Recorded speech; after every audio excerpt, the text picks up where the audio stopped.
All right, is everyone set? No.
Good? We live? Okay, great. I want to call this reorganization board meeting to order. Ask for a roll call. Dr. Campley? Here. Mr. Dorr? Here. Mrs. Evans-Brockett? Here. Mr. Fountain? Here. Mr. Keenan? Here. Dr. Kohler? Here. Mrs. Mayers? Here. Mr. Saylor? Here. Ms. White?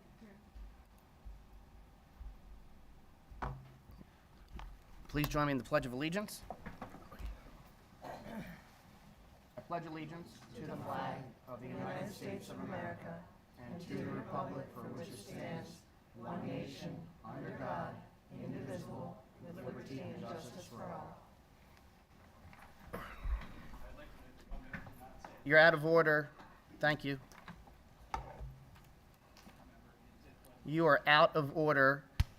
Thank you.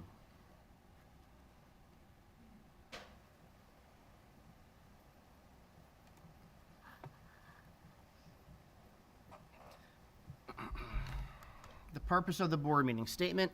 While the school year begins on the first day of July each year in accordance with the provisions of the Pennsylvania State Code, the code also provides that school directors shall meet and organize annually during the first week of December. The code requires that a majority of the board be present to effectuate such organization. The meeting will be conducted as prescribed by the code to allow us to seat and reorganize our board. Prior to that, we will have public comment.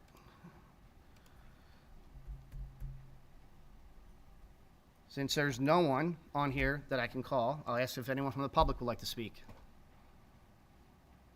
Please state your name and you'll have 3 minutes and where you're from. My name is Jerry Hill. I'm with Lower Frederick. First and foremost, I would like to thank the board as well as our esteemed solicitor.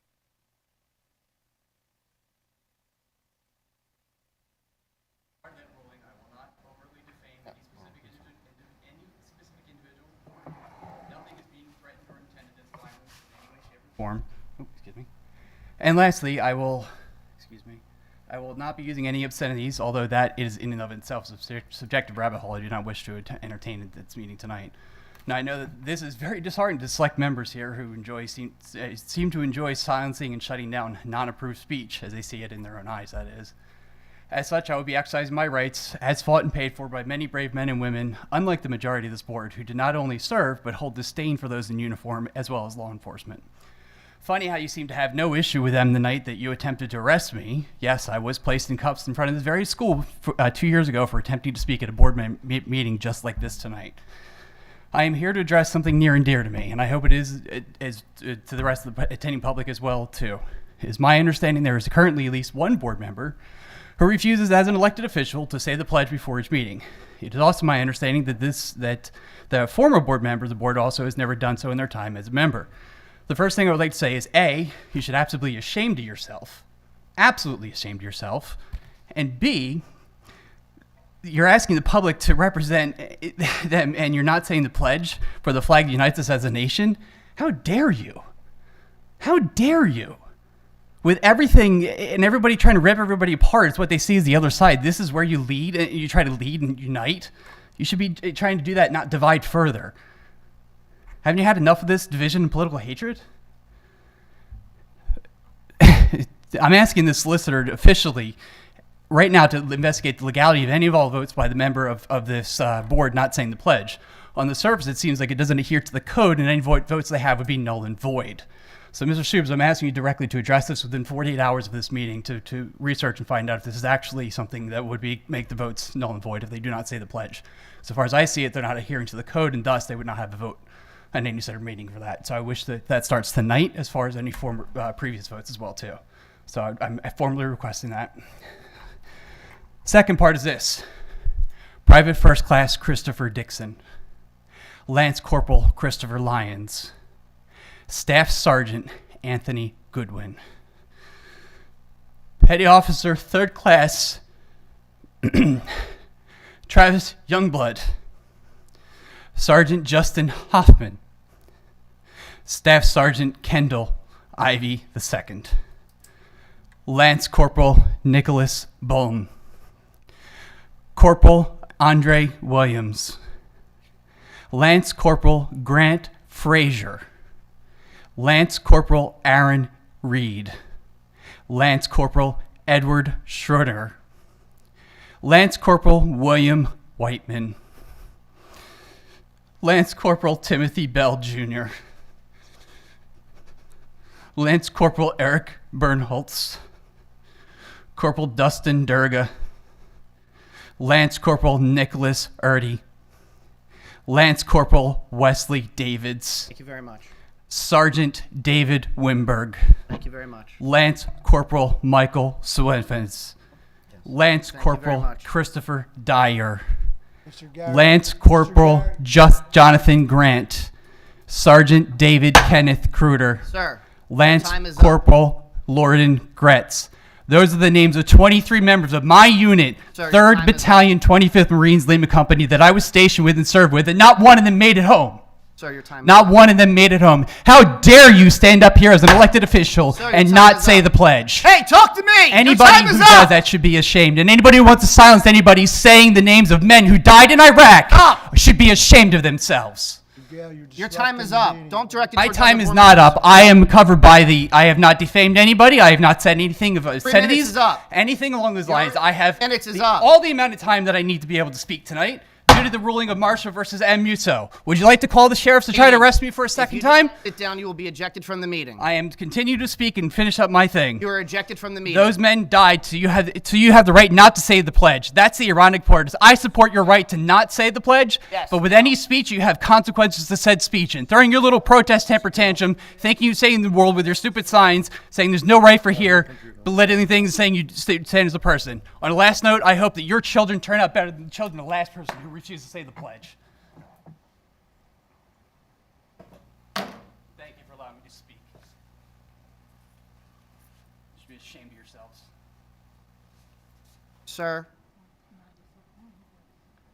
you have lost your privilege to speak at these meetings. You are gone from the meeting. Covered by the rights of the ruling of Musso, Marshall versus Musso. I suggest you look it up. Mr. Suber should be painfully aware of that one. I'm aware of the decision, but the decision does not give you the right to disrupt this proceeding. Disrupting, I was finishing speaking. You were tried to given silence 3 my minutes. speech. You didn't stop. You tried to finish my speech. I'm not governed by time according to that ruling. Mr. Suber is painfully aware of that. No, the the district is allowed to put time limits on public comment. Not unless Mr. Gale. not unless I cover those areas of which I claimed I already covered, said I was not violating. Mr. Gale, if Read you that, read it. further disrupt this meeting, you will be removed from the Being premises. very quiet, you're addressing me. I'm not addressing you. I'm not recessing. If you further disrupt the meeting, you will be removed. I'm just Any member- responding to your addressing. Any member of the board can nominate a temporary president. The action does not require a motion and a second. A temporary president must be elected from the holdover members of the board. That's old wording for, I guess, when there's a missing board members. The current president declares the nominations for, well, we're going to start over again. Any member of the board can nominate a temporary president. That's the action we're about to take. The action does not require a motion and a second. I will now accept motions for a temporary president. Jason Saylor. Well, that's for a temporary No, it has to president. be Temporary someone president, okay. else. I nominate Mr. Matt Dorr. Are there other nominations to serve as temporary president for the reorganization meeting? Nominations are closed. Mr. Dorr, you are the temporary president. No, you move on to 1.07, sir.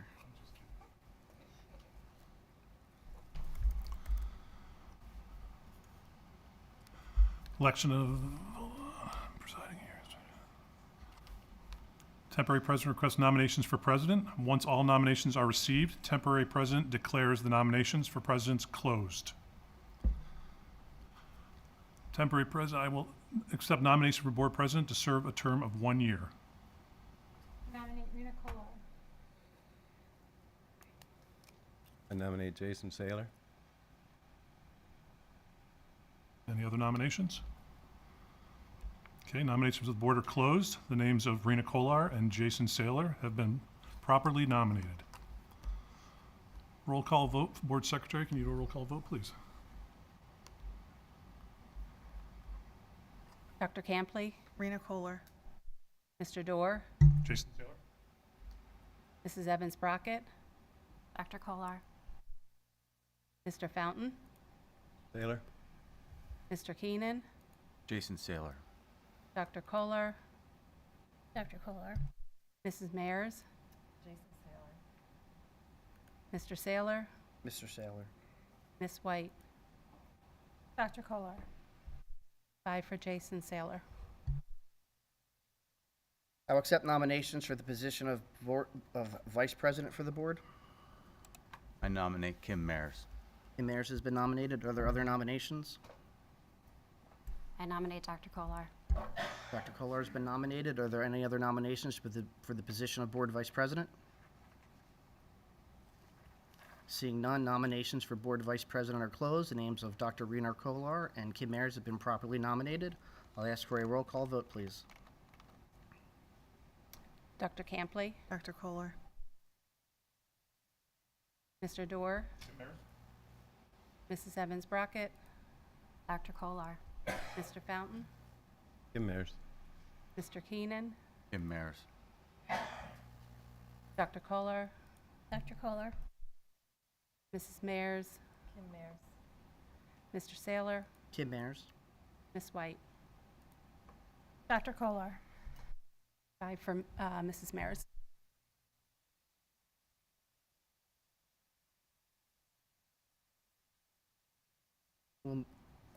If no objections, we'll rule adjournment to this meeting and head to the work session. Meeting is ruled adjourned.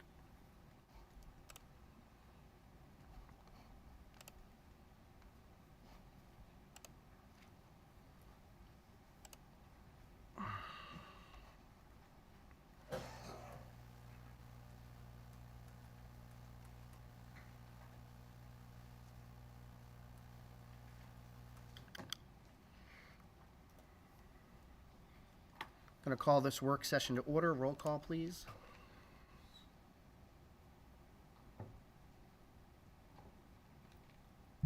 Dr. Campley, Here. Mr. Dorr, Here. Mrs. Evans Brockett, Mr. Fountain, Here. Mr. Keenan, Here. Dr. Kohler, Here. Mrs. Mayers, Here. Mr. Saylor, Here. Miss White.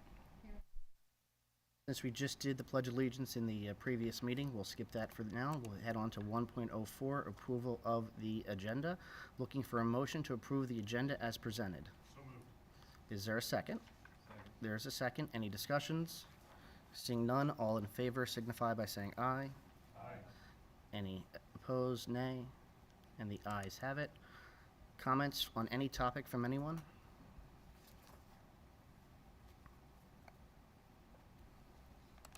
Seeing none, move on to student liaison report. Okay, hi everybody. So winter sports started very recently, and the girls basketball team had their first game last Friday, and we're wishing them all support for their coming seasons. The musical started rehearsal for their upcoming show, which is Mean Girls, which is so very exciting. Band, chorus, and orchestra has their winter concert on the 20th of December, and it will be an amazing performance, and I know they will do it outstanding, as they always do. And as well as the school speech and debate team is in their middle of their season right now, and has pulled many victories, and they have a competition this Saturday, so wish them best of luck. Thank you. Thank you so much. Appreciate it. 2.02, the President's Report. I just want to congratulate Kim Mayers on being reelected as Board Vice President. She's been a strong advocate and counsel for the past year. Looking forward to the upcoming year working with Dr. Russell and the rest of the administration and the rest of the school board to have a phenomenal end to this school year and a start to our next. Superintendent's Report, Dr. Russell. Thank you, Mr. Saylor. And I too would like to congratulate both you and Mrs. Mayers on being reelected to your positions. So this evening, I have a few points of interest that I would like to share with the board and the public. I'd like to introduce you to the PVSD data and give you a warm-up to our January data presentation, so more data just to consider, and give you a sense of some of the things that our administration and our staff are looking at as we learn about our students as learners and consider what to do to support them. We have some supportive schools as we talk about our values, and a couple of our schools attended a PBIS conference. I was also going to mention the winter concerts. I appreciate you doing that, Ms. Shabria. And some partnerships, some really good things happening in our community this time of year, and really all times during the year. Much appreciated. So we come back to our shared values. In our comprehensive plan, we think about preparing our students for the future, nurturing supportive schools, and developing partnerships, building the partnerships with individuals in our community. I'll make connections to these values this evening. We've introduced this year some very specific goals connected to these values. We're focused on math proficiency, English language learner proficiency, special education proficiency, and our students' wellness. Just some of the things and the steps, so to speak, that we've taken this year in our efforts to move these goals forward. And so I've listed some things for you. You've heard some of these things in conversations that we've had previously. I've put them in print for you just to give you a sense of some of the focused efforts on the part of administration and staff to achieve these goals and improve the circumstances for our students. So let's talk specifically about future readiness. Let's talk a little bit about PVSD data. You heard about achievement data in August. You learned of the PSSA results of our students and the Keystone results of our students. Last month, Mrs. Smith introduced you to building level scores, which are really, they consist of or are comprised of achievement, growth, attendance rates, and graduation rates. And we ended up with scores indicating some real strengths on the part of our elementary and middle schools relative to other schools in the county, as well as our high school landing in that top 50% or so of the schools in the county. Indicators of how we're doing, how we're serving our students. A third indicator that I'll introduce you tonight, again, to warm you up, so to speak, for the data presentation in January, is PVAS. That's the Pennsylvania Value Added Assessment System. It considers what value is the district, the school, or even teachers offering our students in their learning experiences. It really tracks the rates of groups or cohorts of students from year to year. It's different from achievement It's growth on the part of a student. And there is a very complex statistical analysis of data that helps the state to know how we're doing as a school district or a school or me as a teacher in growing academically my students. That's very different from achievement. Achievement really measures a student's performance. How many questions can they get right, aligned to the standards, the information they're expected to know and be able to demonstrate? So two very different measures, both are really important. Something to highlight when we think about growth versus achievement. Achievement is often correlated to the demographics of a student. Growth is not. So high achieving students can sometimes be in positions where they're not growing very much. Low achieving students can grow a lot. So a difference there as well. So here's an example of some of the data that I pulled, just to give you a sense of what PVOS presents to us. This is a report that allows us to assess growth trends over time. It's very visual. There's a lot going on here, but just to break it down from 2018 to 19 to 21, remember our students did not test in 2020, to 2022. We can see how the growth for a particular grade level changed over time. So in 18, we had a lot of red. That's not good. That's well below what the state expects in terms of academic growth for our students. As time went on, this started to improve. The most recent data land us with growth indicated in the blue for most of our grades. In 6th grade, we have some questions. We have some things to look at. These data prompt us to do that, to dive deeper. Here's English language arts. Again, something similar. Earlier trends were not as strong as this current year's in terms of the growth of students in this area. Science and keystones. So over time, we can see how our efforts to grow students academically have changed. So administration and staff looks carefully at these data. There are lots of different reports on the PVOS website that we can dive into. Again, at the district level, school level, and teacher level, to help us to know how we're doing with particular cohorts of students. You'll see more of this, you'll hear more of it in the January data presentation. One other aspect of PVOS that I want to call your attention to, as we talk more and more about subgroups or student groups, and we want to know how are we impacting their learning? What value are we adding to the different student groups that we work with every day, from all students to students in the Asian group or the Black group or the economically disadvantaged group or the English language learner group, Hispanic, the lowest performing students? This data indicates to us how we're doing in 22 in growing them. We can also look at how are we doing with students that have GIEPs and often demonstrate high achievement. Are we growing them? Students with IEPs, students who identify as 2 or more races, and white students. So again, PVOS data is another type of data, different from achievement data, that helps us to know the value we're offering our students and bringing to them in their academic experiences. This is just a snapshot of some of the information that we gather from the PVOS website. So let's transition. There was a conference held at the state level earlier this week, and we had a couple of our schools who attended the PVIS conference. They talked about MTSS as well.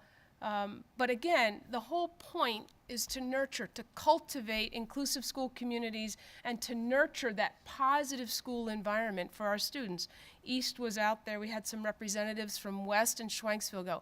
They continue to work on strengthening that supportive school network or community that they represent.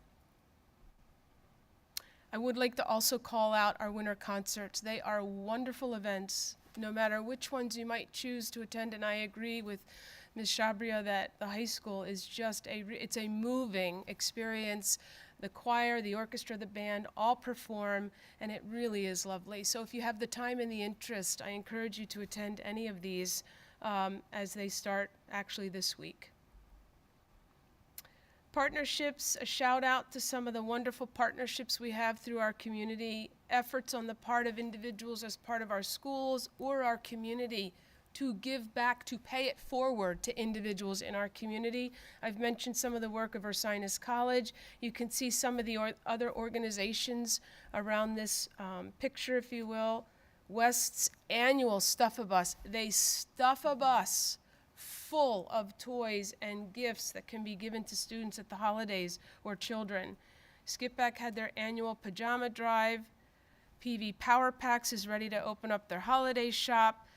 Zen and Janicki gave over 40 meals out. He's the gentleman in the lower right, PV graduate many years ago, and he provided the foods for families to have a full Thanksgiving meal, and he's doing something similar for the upcoming holidays this month. We also had a wonderful donation from Bergie's Auto Dealer. Lots of coats, winter coats, brand new, that were given to our elementary school students, all different sizes. It came in a truck. I mean, extremely generous. And again, just wonderful partnerships that really serve our students and our parents, our families in a wonderful way. It's a wonderful quality of our community. This time of year, it really shines through. The last thing I want to mention is that we as a school district received a book from PSBA recently, and the letter that's attached there. They apparently are sending out a book. It's a very cute book. I'd like to get one for each of our elementary schools. If you read the story, it's very cute. And I don't know if they gave everybody the same book or if they handed out different books. This is the one that we received, and I would like to get a copy for each of our 4 elementary schools. But this is a copy of the letter that PSBA sent out to the district indicating the gift of the book. Again, a partnership with PSBA. They provide a lot of guidance and support to the work that we do. And with that, that concludes my report. Thank you very much. Wait, I'm sorry, it doesn't. It does not. My mistake. I'm sorry. Regardless of what you might celebrate this month, I am wishing everyone a happy, healthy, and peaceful season. So, on that note, thank you. Thank you. Mr. Subers, I have no report. any board members have any discussions about district committee reports? If I could add, Mr. Saylor, there was a meeting of the Educational Equity Task Force last week, and I believe we've been able to upload the notes, and thank you, Ms. Widener, and the presentation. We had a really nice turnout, about 27 people altogether. Dr. Kolar and Mr. Fountain, I appreciate your participation, your attendance, and some rich conversation. So if you look through the notes, you have any questions, don't hesitate to reach out. There is another meeting scheduled in January, and we look forward to continuing to move this work forward. So I did want to call that out. Thank you very Mr. much. Saylor.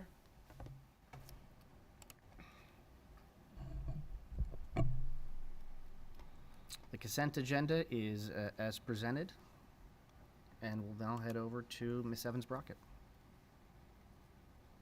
4.01, we have the Education Committee of the Whole presentation. Ms. Smith?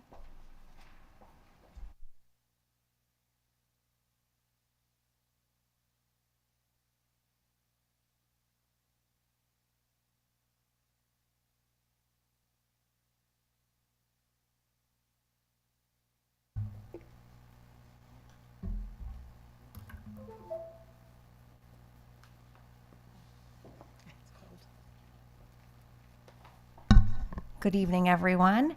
This evening, I will have some co-facilitators. Dr. Moss and Dr. Boyd will be helping to present the Education Committee of the Whole. You can see we have 5 items for you, starting out with program planning, a little bit of highlight to our most recent professional development, some curriculum updates, and then Dr. Boyd with special education updates. And we will end with our very first glance at the 23-24 school year and enrollment and staffing projections. So we're going to start off with program planning, and Dr. Moss will take the lead with this part. Great. Thank you very much. So program planning is something that we actually work on all year. And it really refers to looking at our course selections, revising, coming up with new things, seeing what we have to delete, talking to departments, talking to the teachers, coming to the education committee, and bringing it to the board. We start when school starts, and we work all throughout the year, because we then, if there are courses that are suggested, we then develop the curriculum. So it's an ongoing process that we go through. And the part that we're in right now is coming to you with some changes to our guide. Because once we have changes to our guide, then students will start picking classes in January and February for next year already.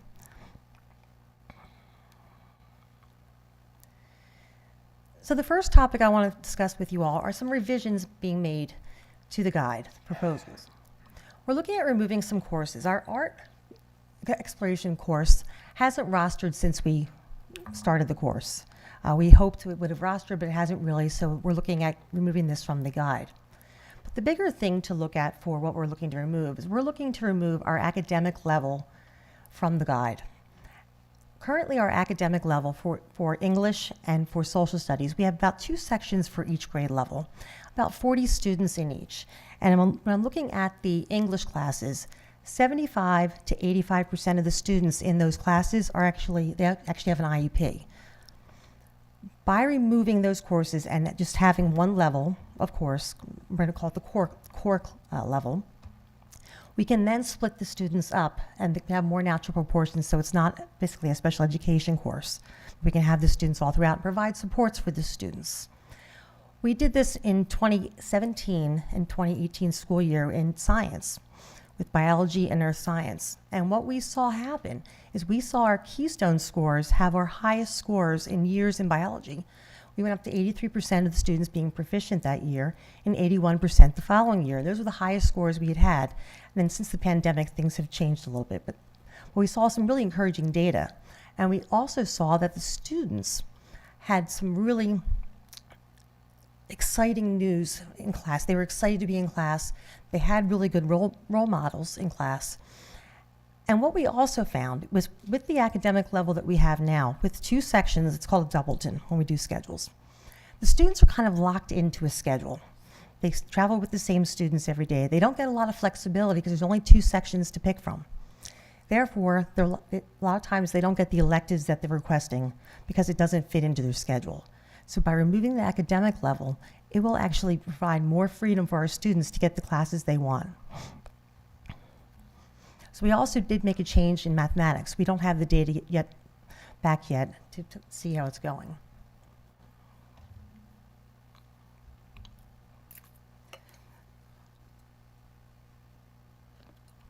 So this actually leads us to changing the names of our current college prep classes, because not every student is going to go to college, and we want to be more inclusive for students. So rather than calling it English 9 prep, we're just going to call it English 9.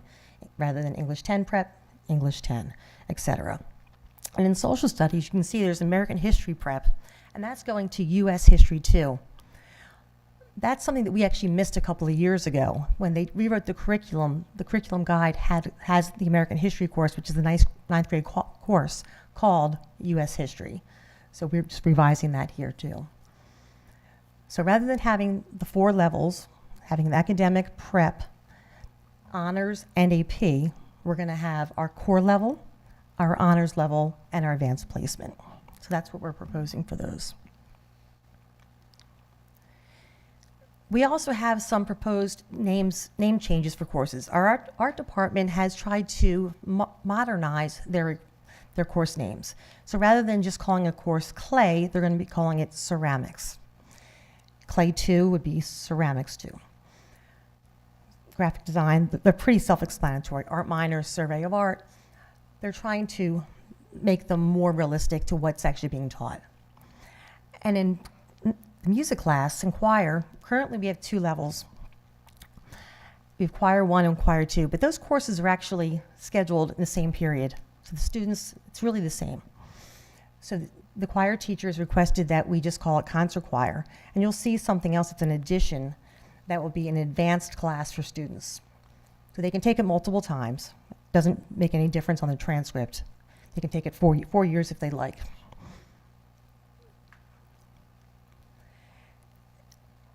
And then a couple of other revisions. We also look at the course descriptions and we look to see what needs to be updated, what needs to be revised. So Foundations of Art has some revisions to it. And also our business department, one of our teachers has gone to college to get a degree, get a certification in education at work, to have a co-op program that's a certified co-op program. So she made revisions to that section of the guide to reflect what we're going to be doing in that class.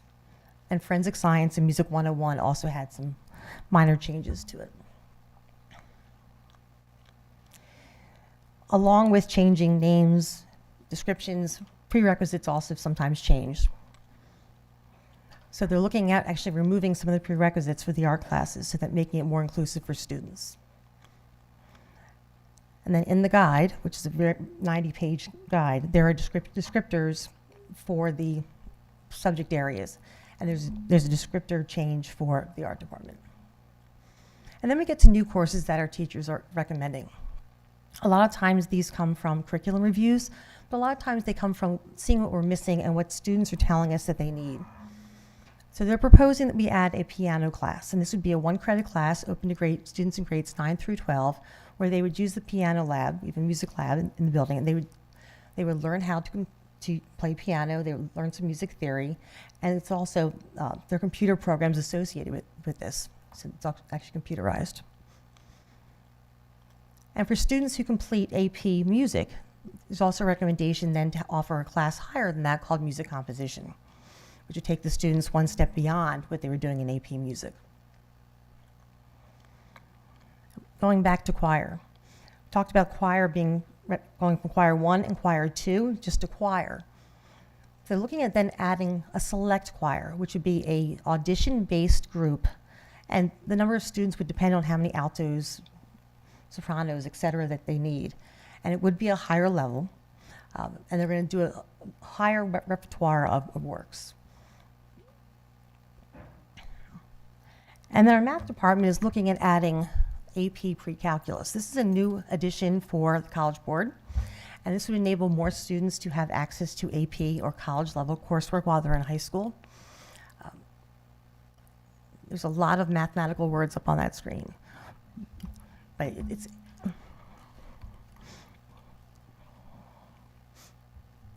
and then finally, our tech school, every year, they look at their programming to make sure that their programming is meeting the needs of the students.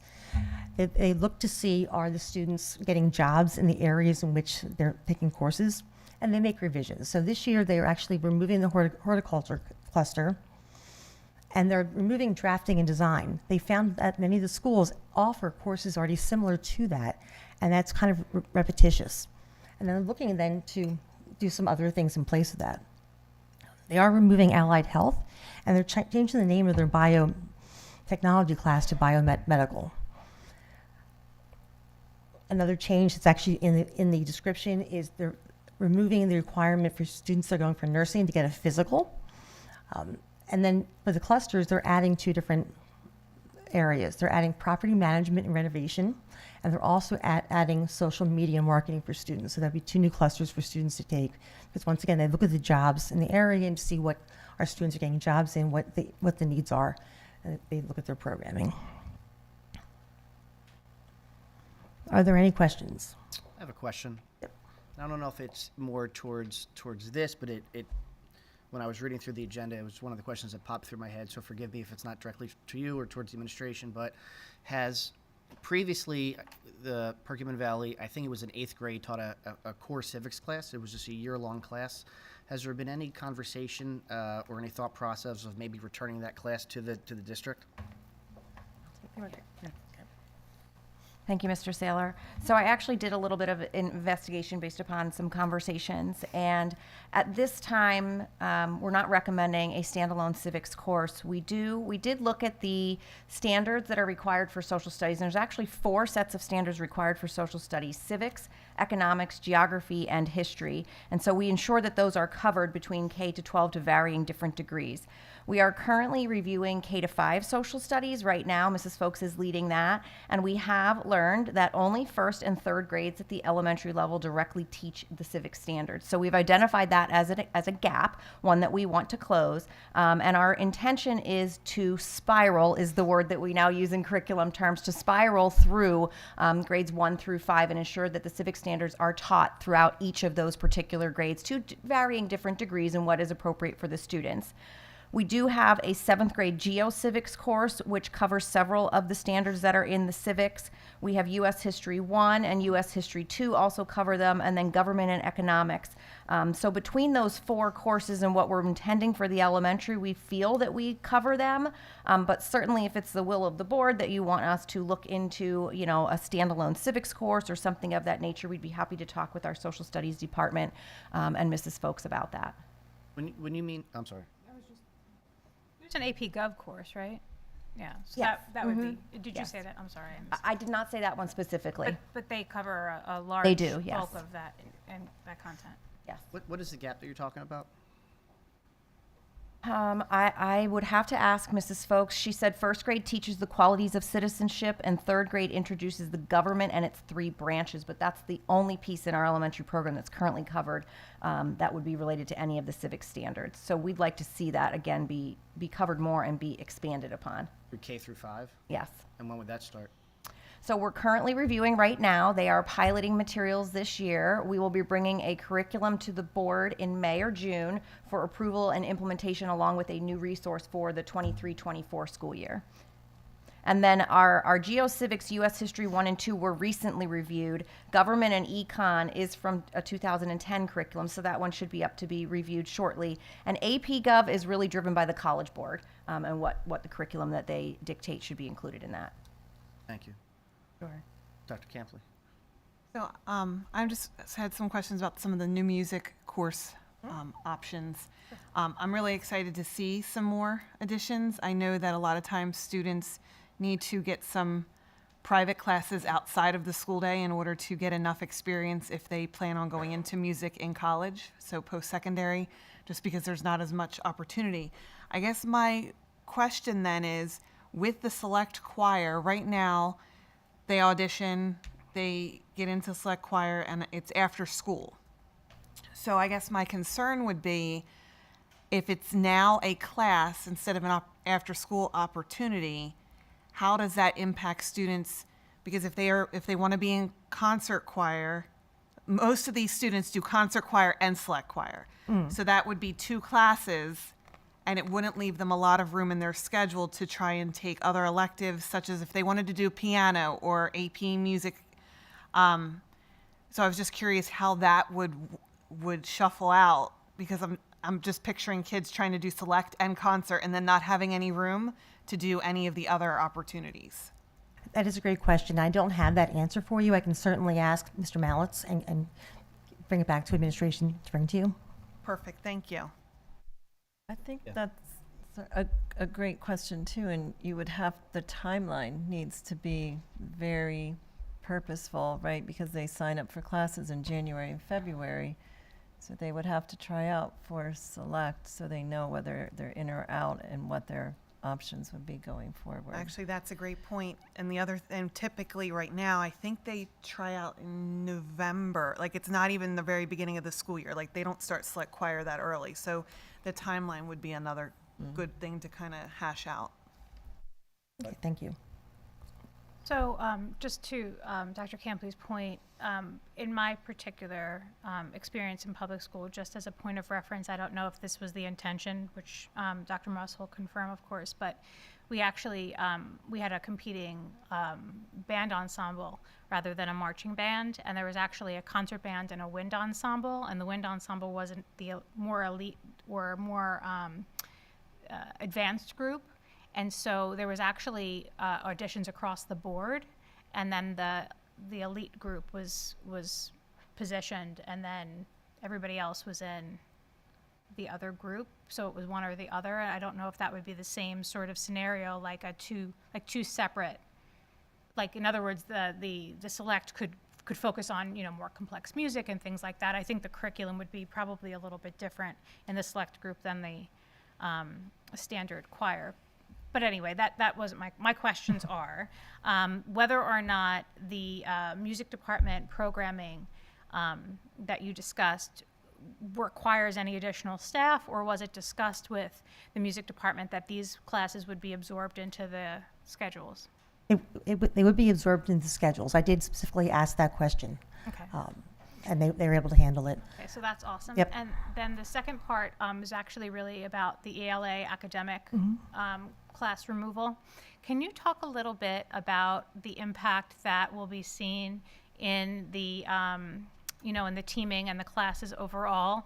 And if you could talk to the feedback that you've received. I'm assuming that you met with the team leads for the department and what their feedback and concern was. And I'm just kind of a little bit, removal of them sounds like in theory like it would be an easy thing, but I think that it definitely is not. And I'm kind of concerned about absorbing that many varied learners into. So I can give you an overview of what we do for scheduling in general for the biology students as well for the math students. We look at the students who would have normally been in that academic level, and we then purposefully schedule them in sections. So for example, if I see that there are 200 students that are going to be in the courses, I divide them into the sections. I make it so that there's no more than 3, 4, or 5 of the students that would have been in academic in the sections. So the natural proportions are actually much closer to what our population is. Right now, I think we're at 15% special ed. Is that about correct? A little higher? But right now, our academic levels are 75 to 85% special ed. But we then, so we'll have a class where I'll put 15 or 16 regular ed students in the class, and then I'll put 3, 4, or 5 special education students or students that need an academic level in the class, so that we have a better proportion. We also look at some data from the students. We have what we call crux coding, where we look at, see what their needs are to see if a student needs a co-taught class or not. So we try to put students in with teachers if there's going to be a co-taught section so they can get the support they need. We also have things such as math seminar and reading seminar. So if students need additional support, they can get that additional support. The scheduling piece is actually very deliberate, though, when we're putting students in the class. The leads for the departments, the social studies department is nervous, but they're not as nervous. I think the English department's a little more nervous about it, but we have promised them supports in various different ways to make sure that students are supported. So can you talk a little bit about the supports that you have in mind? Because I guess my concern is I don't really see the impact on the students' side of things. I'm really more worried about the overall, the classroom, the application in the classroom. Because I think maybe some of these teachers are not normally, I'm assuming, working with co-teachers currently. I just feel like ELA in particular, and I'm only speaking from a middle school perspective, right? Because I haven't experienced personally ELA at the high school level, but I think that ELA is something that, because there is such a variance, just like math, right, of abilities, I think that it to me would be more, my perception is it would be more of a challenge to differentiate learning, even with 5 students that would need more specialized. If you could just talk more about the specifics of how you're going to support the staff. So one of the really nice things, and I want to thank the board for approving the STAR assessments and Linked assessments this year, because now we have more data that we can actually look at students and see what their needs really are. So that's actually been a very helpful thing, and it's really exciting to be able to look at that data. So when we're looking at the students, some of the things we can do with students, we can do some co-teaching. We can do some push-in teaching. We can have para support. We try to have, when we have co-teaching, we try to have a common planning time so that the co-teacher and the regular ed teacher work together. We do have quite a few co-taught sections currently in math, science, English, and some in social studies, not as many in social studies. We are looking at labs, like having math lab and ELA labs. Additionally, what am I missing? I can add a little bit. Okay. I know I'm missing. Nope, you're doing great, Dr. Moss. What I would add is I think, Dr. Moss was very nice in saying we definitely have staff that are concerned. That it's natural for them to be. It's a change that they're going to be experiencing and different diversity within their classroom. I think the data is certainly helpful, but one of the other pieces is the professional development that we have been doing. And I'll talk about it in a little bit with what we did with our voyage, is really helping teachers to understand that it's about the goal that we have in mind, and we're able to offer even more rigorous goals and more rigorous content to our students by having this mix in the classroom. And we're bringing students up to then meeting the standards and what the core curriculum and providing tier 1 supports for them. And the professional development about how do I meet the needs of all of these students in my room that have different needs, what tools do I have, and how do I allow them to meet those needs through different pathways. It doesn't have to look the same, that you and I do the exact same thing to demonstrate our learning. We can do different things. I might do a video. You might want to do an old school poster. You might want to have a speech being done. There's different ways to do that, and we're really working with our teachers. It's not always about putting another person in the classroom. Teachers often may think, if I had a co-teacher, that might help, 2 of us to 1. Co-teaching is wonderful. It absolutely is, and it has benefits. It doesn't need to be in every single classroom, though, and helping teachers to understand how they meet the needs. So I think one of the supports we're going to talk about a little later with staffing is an inclusion facilitator to help our staff to be that person that can help to support them. How might I do an accommodation? How do I deal with these diverse students? We now have an MTSS facilitator at the high school who's also talking to teachers about what does your data mean? How might we group kids? And oh my, in a high school setting, how could we do centers or stations and small group work that we're so used to in an elementary and even a little bit in a middle school, but that's just not that normal practice in a high school. So we certainly have things we need to continue to improve with our instructional practice, and I think some of the supports we're going to talk about later may help to do that. Yeah, I really appreciate that. I guess, I think that there's obviously a learning curve on multiple fronts, right? But I think that the thing that I'm getting at is with the focus of the test scores and the data driven based on what you've talked a little bit about, and obviously STAR results just came home, last week, whatever.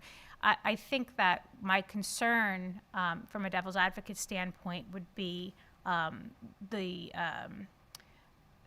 stunting of growth from the higher average learners in a class where maybe they would have had a different experience should the class have not been so fully inclusive. Certainly understand that concern, and I think one that we are aware of, but we've heard you advocate before as well as others, that we want to make sure that there's rigor for all students. So that's something we'll absolutely work on. I think, and correct me if I'm wrong, Dr. Moss, if we were to talk to our science teachers who did this in biology and earth space, or if they were here to speak to you, I think they would tell you, yes, we had maybe some concerns as well going in, but now looking back, we're glad that we did that. And I hope I'm not misspeaking, but I do believe that we have seen positive results there. And the other piece is when we have students grouped the way they are currently in academic, that class also tends to not only have academic needs, but sometimes behavioral needs. And a class of 25 behavioral needs can become pretty difficult to manage on top of any academic needs. And so the natural proportions is just really important to us for a variety of reasons, so we can better support all learners. And I would I'm so sorry, Dr. Kolar, but to that exact point, that amount of disruption spreading out those behavioral needs now, rather than it being contained in one environment, has now been sporadically moved into environments that maybe didn't have that experience previously. It's just from a devil's advocate point of view. So we've actually found that the behavior actually improves for the students. So in biology and in the sciences, we're not seeing the behaviors that we saw previously in the academic level. So that's really an important thing for me, because I want to give the students the opportunity to learn. And when the teachers are dealing with behavior problems the entire time, students aren't learning. So at least now they're in classes and they are given the opportunity to learn, and they're learning at a high level. I was just going to point out to your comment that there's still honors level and AP courses, so we're not removing those. We're just talking about absorbing the one group into the other. So in terms of concerns about higher achievers or, whatever you want to call them, there are opportunities for them in other courses. I think the only other thing I would add is I think that research will show that there are trends, that there are many school districts moving in this direction. Ironically, I'm in Lehigh County, and just about a month ago got the exact same email as a parent that this is what's happening in my own home school district. So I think there's more and more schools that are moving in this direction as well. Yeah, Kim. Thank you. So thank you for this. So I believe you also did this in math, correct? Yes, we What did. so I would think the feedback from math would be similar to English. So I'm wondering, I know you don't have the test scores back, but what's the feedback and what are you seeing there? So the math teachers are very happy with how it's going so far. Once again, the behaviors of the students are much better. So the teachers can actually teach rather than focusing on behaviors. They were really proponents for this. They really advocated for us doing this for them. Because they really strongly felt that the students needed to be all together and they could help each other, and that was a wise thing to do, and they're very pleased with it right now. And I'm excited to see the results. I have a couple questions. So we're talking about going from 4 levels to 3. So also to Ms. White's point, I'm wondering, are we really going to be at natural proportions because we're going down from 4 different groupings to 3 to 3 gradations, and you were saying that those classes, that academic, were very highly full of students with IEPs. So I'm wondering what you think the proportions will be. So currently, I'm estimating the number of sections. So if I'm looking at 9th grade prep level English class, there might be 10 to 15 sections of those. So if we're looking at putting the 41 students that are currently in academic, it's going to really reduce. And I guess I would say that when we do this, it would be really important to have support, paraprofessional support, or if we have co-teachers, but that's an integral piece of this. How would you see, so if we move forward with this, but an inclusion facilitator is not put into the budget, how do you see that? Do you see that working as successfully? So if they don't go hand in hand, right? If we approve this course change, but then an inclusion facilitator is not moved forward for next year, how do you see us as a district being successful? So I would say we currently have a team of 4 what I'll call instructional coaches. They each have an area of specialty in which they focus. One is clearly an inclusion facilitator. Dr. Sandy Shady does an amazing job. She's currently supporting K-12. She is the go-to. Even though the other 3 could certainly help to support special ed or gen ed, she is the go-to that people think of when I really want to talk about how am I including some of my kids in my classroom or how might I accommodate or that. She's the coach who really helps with that. So we currently do have somebody, and honestly, she has been focusing much of her time here at the secondary setting, working with Mrs. Ducci as well as the special ed teachers here. We see a need, though, in that with this change, there may be some additional support needed at the high school, or allow Dr. Shady or somebody new to be able to support in other buildings, the other 6 buildings across the district. So, these two don't have to be tied together. If we can't get the inclusion facilitator that we are proposing, we certainly understand that, and we will make do with what we have and maybe realign some of the other coaches to help to provide support where is needed. But certainly it would be an additional benefit. And I'll use that little adage that I tried to make a analogy earlier today. You can give somebody a fish, or you can teach them to fish. We could put another co-teacher in a classroom, but if we give an inclusion facilitators who's helping them on best practices, we're going to teach them and have better instructional practices and stronger teaching going on across all of our classrooms. So that's kind of how I view it anyway. Go ahead. Hold on one second. Go ahead. I had a question regarding the new introduction of the AP Pre-Calculus class. So as a student who has taken pre-calc, I can say that the course was geared towards preparing you for a calculus class or an AP calculus class, correct? And so my question is, if that a student was going to take this AP level pre-calc class, will they get the preparation that they need, like a change in what is taught in Algebra 2 or geometry in order to take this AP level course? Great question. When reading through the topics they're teaching, there was a much longer summary that I had before, much longer. It was way too long for the program planning guide. And looking at that, all the topics that a student would need for AP Calculus or for AP Stats, they're going to be covered in the AP Pre-Calc. And a student isn't going to be not prepared by taking the Algebra 2 or Honors Algebra 2. So it should be a fairly nice flow. I would anticipate at some point that we would actually consider, maybe, it came up today, consider removing the honors pre-cal because it might be a very similar type of course ultimately. Thank you. That's down the road. Dr. Campley. So kind of going back to the inclusion type of model, I'm just curious, I understand the theory behind inclusion, and I know that that is, you know, in general, K through 12 is a big push with this, with our district. My concern is there going to be opportunities for those kids who don't learn best in a large group facility to still have a smaller class size, more direct instruction in English language arts, or even math? I know that you said, you know, going that move now, because not every student who has an IEP does well in an inclusive classroom in a co-taught model. Some of them really do better in a small group directed instruction class. So we still do have special education classes in ELA, in science, in math, and in social studies. So those still exist. That we're not asking those to be removed at this time.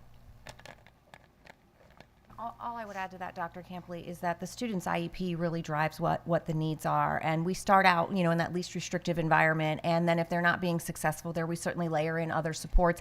If we get to that point where they're needed to be in some sort of pullout, we can certainly consider that. I know the high school still has instructional seminar, am I right, Dr. Boyd? So, you know, they still have that, and that's an opportunity for either reteaching or pre-teaching, you know, to help to support the students. So we try all of those things before we get into that pullout, but if that's necessary for a student and we've proven that, we'll certainly provide that. And we've actually added more sections of math seminar and reading seminar, so students who need additional support in ELA and in math have that additional period. Sometimes it's 3 days a cycle, sometimes it's 6, depending on the need of the student.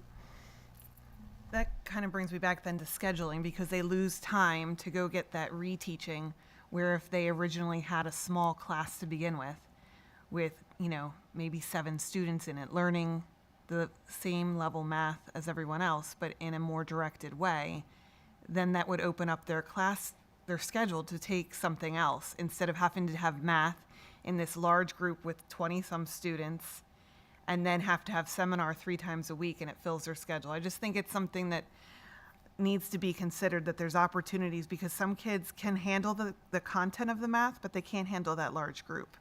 And to have opportunities so they're not losing time to have to go to extra seminars for that reteaching and pre-teaching. Thank you. Any other questions? Oh, okay. So to that point, I wonder whether or not, this was across the board, all sections eliminated. Is that what you did for the math and the social studies, just eliminate all of them, like all or nothing, or is there an opportunity to maybe phase in? So we only have 2 Addition? sections of academic for English at each grade level. Okay.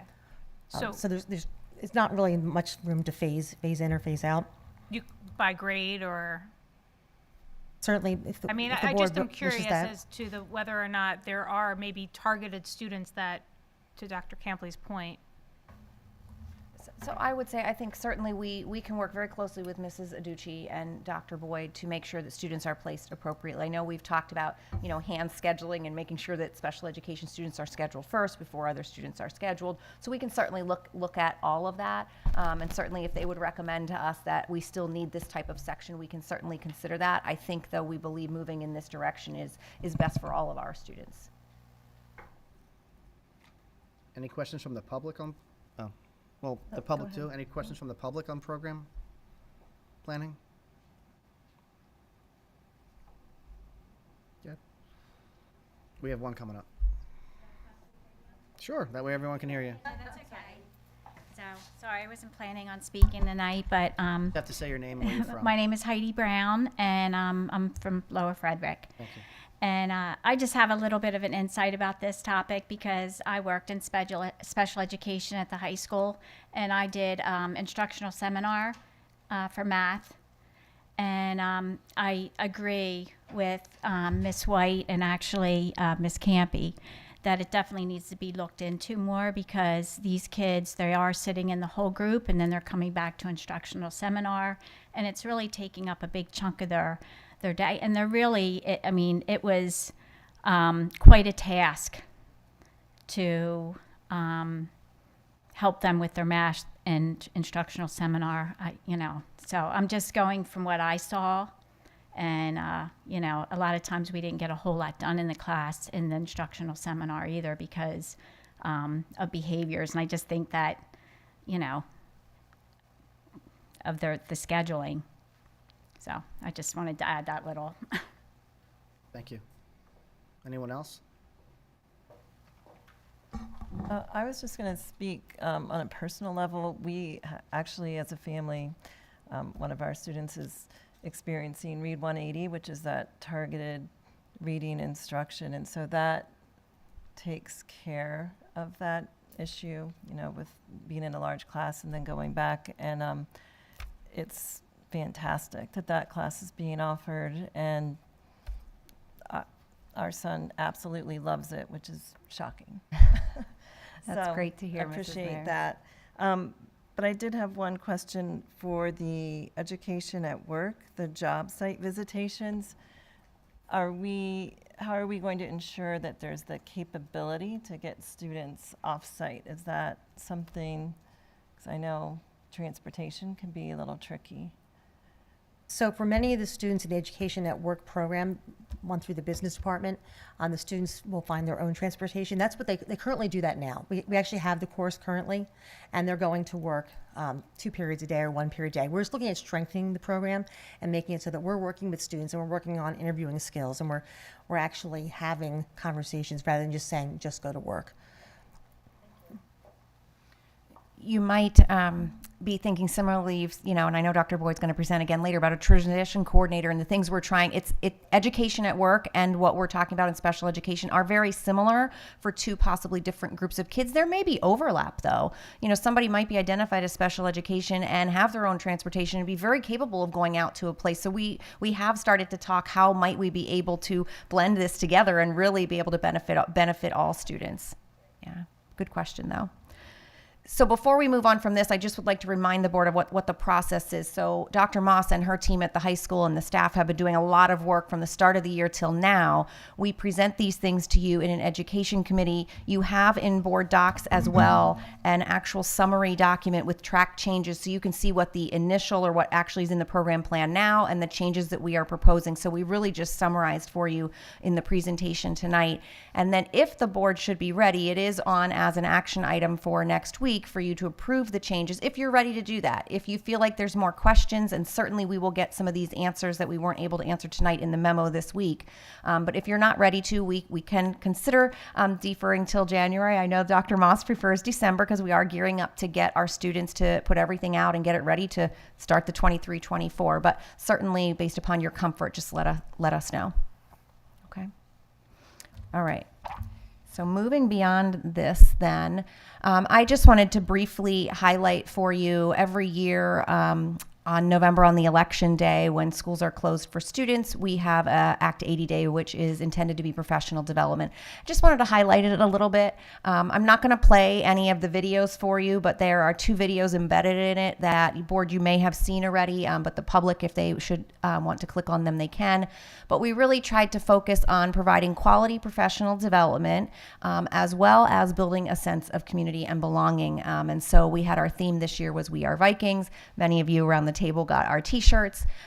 This first video was really just, we started our day off in the auditorium at East with kind of somewhat of a pep rally type theme, trying to get some excitement up and reminded them of why are we here. And so the video will depict to you, we had high school cheerleaders, we had elementary school cheerleaders. They came into the auditorium, they got the teachers really excited.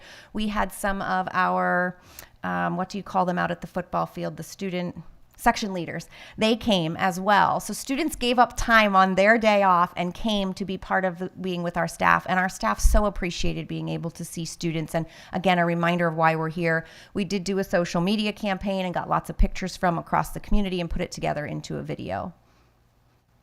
But our focus for the day, then, of course, we are there to enjoy our time in learning as professionals. So we focus the day on universal design for learning, and I just thought I'd briefly share the 4 core concepts. And then the day was planned with this in mind, as well as this being the keynote of the morning that our own staff provided. So it's really about being tight on goals, flexible on means, meaning we can have the same goal, academic rigor in our classrooms, and the same goal of what we want the outcome to be, but again, that flexibility on the way in which students meet that.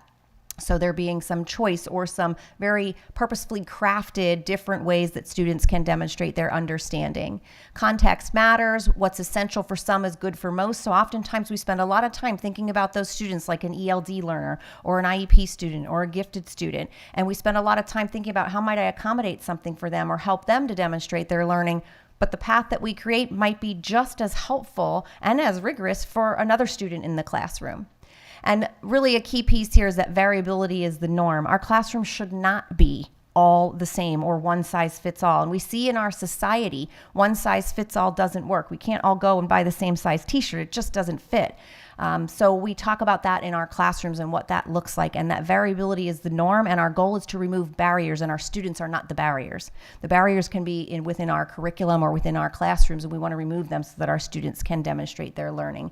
So this was really the way the day was designed, was to be this. It was tight on goals. We had outcomes for the teachers, but they had some flexibility in the means to do that. I won't read all the stuff on the slides. We had over 30 learning opportunities with different sessions that the staff could choose from, so they had some choice in what they attended, but everything was tied to universal design for learning, and everything was presented in-house. We tapped this, the expertise of our own staff, and it was a majority of it was our administrative team, and I greatly appreciate their time and efforts to do that.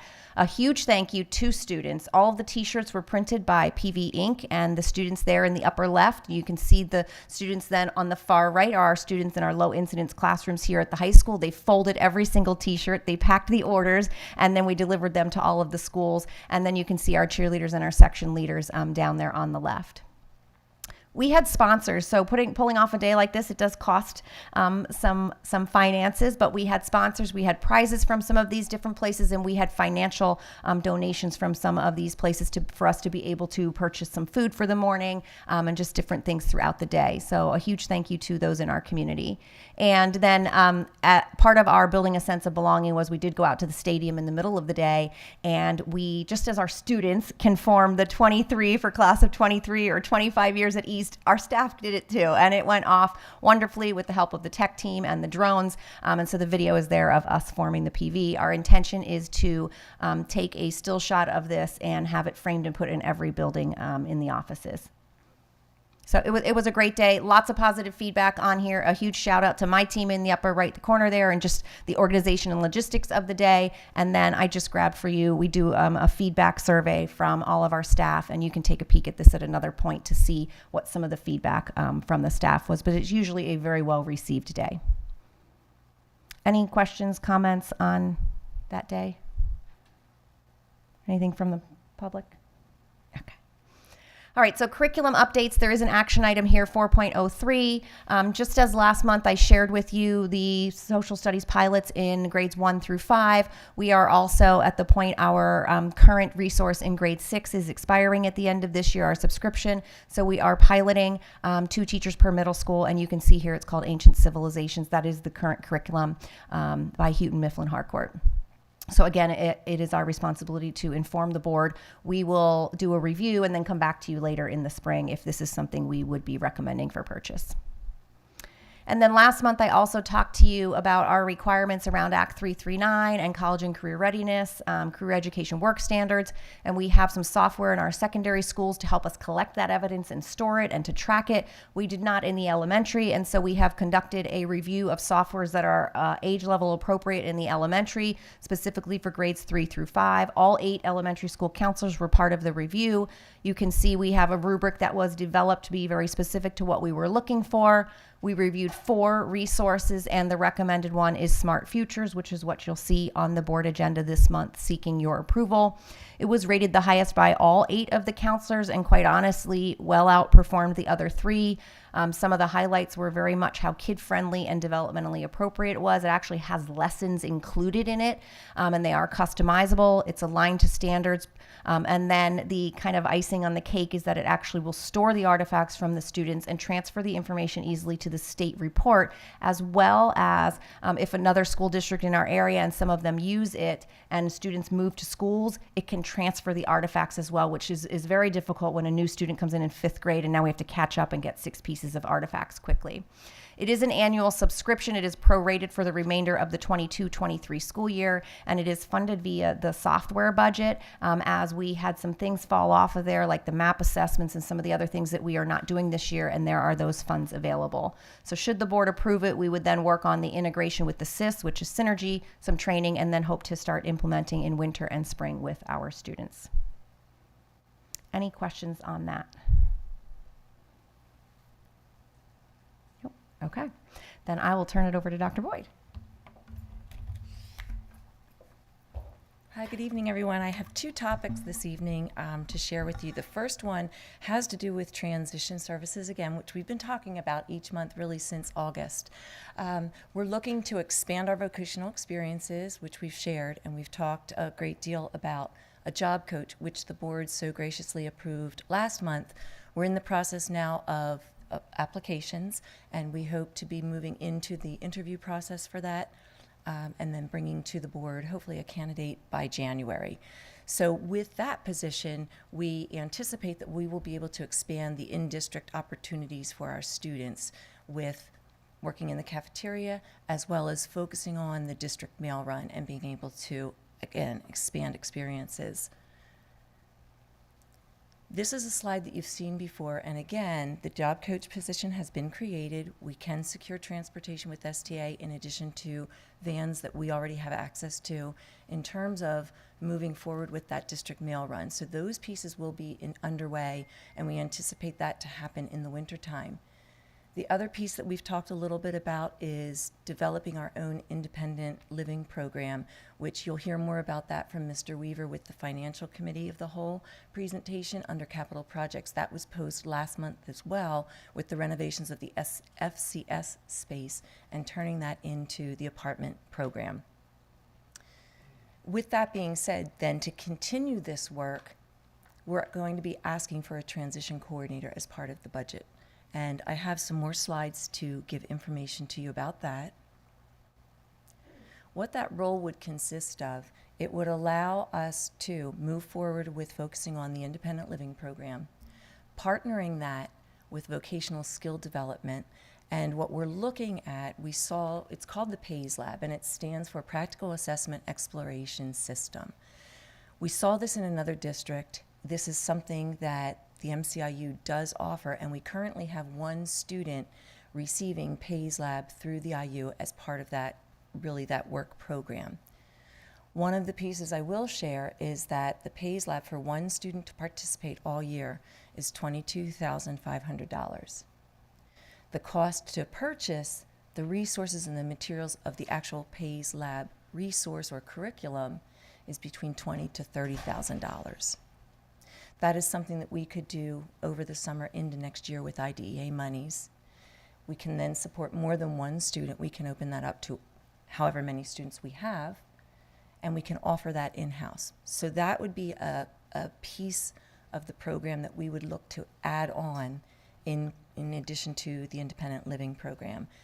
Those responsibilities would fall to the transition coordinator along with developing job site experiences. So that person would also then partner with our community liaisons and work to develop job opportunities. So for example, maybe having our students go to work in a grocery store, working at Liberty Thrift Store, working at the food pantry, those types of things. And we could expand those partnerships that we currently do not have in place. In addition, the transition coordinator would also carry a caseload and support students. A slide that is not in here tonight, but one that I shared in August, if you remember, is that our population of students 18 to 21 will continue to grow over the next 4 years because of the students we currently are servicing within the district. With that being said, we will have more students that we want to provide vocational training and independent living skills to over the next several years. In addition to that, In 2 years' time, we know that we will need an additional staff member to support the caseloads based on the legal requirements.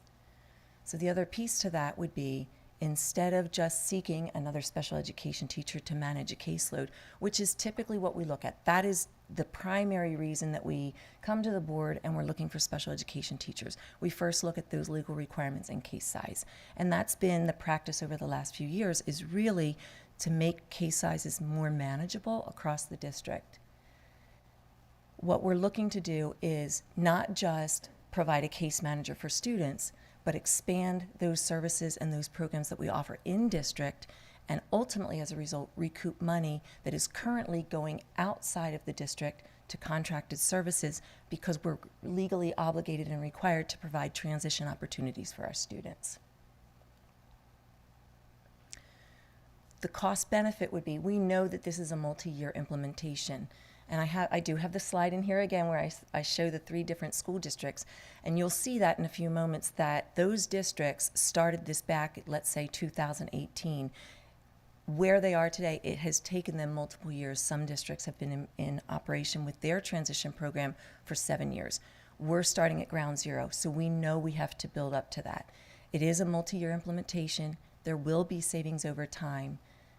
And it's mostly because of the number of 12-plus students that we will have in district over the next 4 years. And again, I did just mention about the caseloads, and we're recommending a transition coordinator in lieu of just a special education teacher. But again, just remember that that transition coordinator would also carry a caseload. And again, this is just the reminder of the districts. Here you'll see that all of the other districts do have a transition coordinator in addition to job coaches. And again, that transition coordinator allows them then to expand not only just beyond their high school and their district, but then out into the community. Something we'll talk about a little bit later is transportation and what might benefit us as a district. So where we are right now, what we're anticipating for this current school year, we know that the work experiences in the independent living programming that we're providing to students right now will cost us by the end of the year approximately $185,000. Transportation, we're anticipating that cost to be around $130,000 for the school year. We're only 2 months in. We have September. We just had October. September, I believe, was $11,000 something for our transportation, and October was closer to was about $15,000. Again, we've added more students. Last year, our transportation costs were in the neighborhood of $70,000 to $80,000, but we were servicing 6 to 8 students. This year, we're servicing 12 students right now. So the number of students is directly related to these costs. The more students we have, the higher the costs, and we're contracting out. You'll see the note here again, 12 students currently serviced this school year. I have the note of what I just shared with you about the cost of the PAYS lab for 1 student this year. If we purchase those resources, we recoup that savings within 1 year's time. And again, these costs we know fluctuate year to year based on the number of students. These costs will just continue to increase over the next 4 years. What we are anticipating would be some costs here. Initially, again, it will be higher, then it will level off, and we will notice a savings. Transition coordinator, we did calculate that position at a master's level, step 5. Again, you can see the total cost of $101,000, closer to $102,000. We know that we're talking about the conversion of the FCS space, and that's in the financial report that Mr. Weaver will give. We did see that last month, and we know that that's estimated to cost approximately $150,000. I did speak to the PAYS lab and then transportation.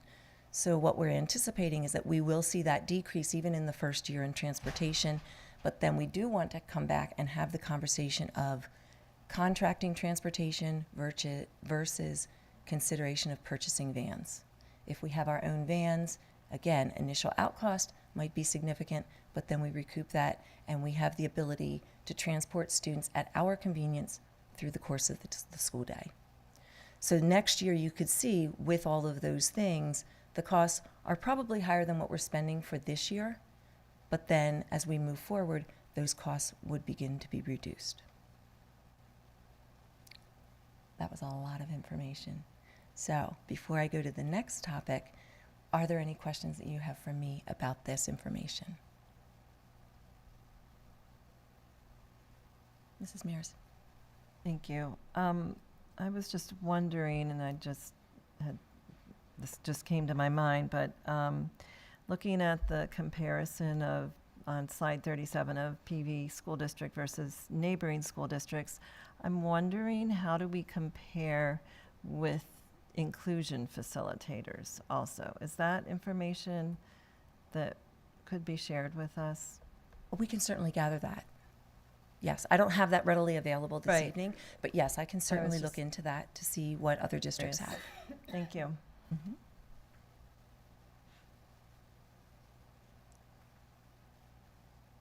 Any questions from the audience?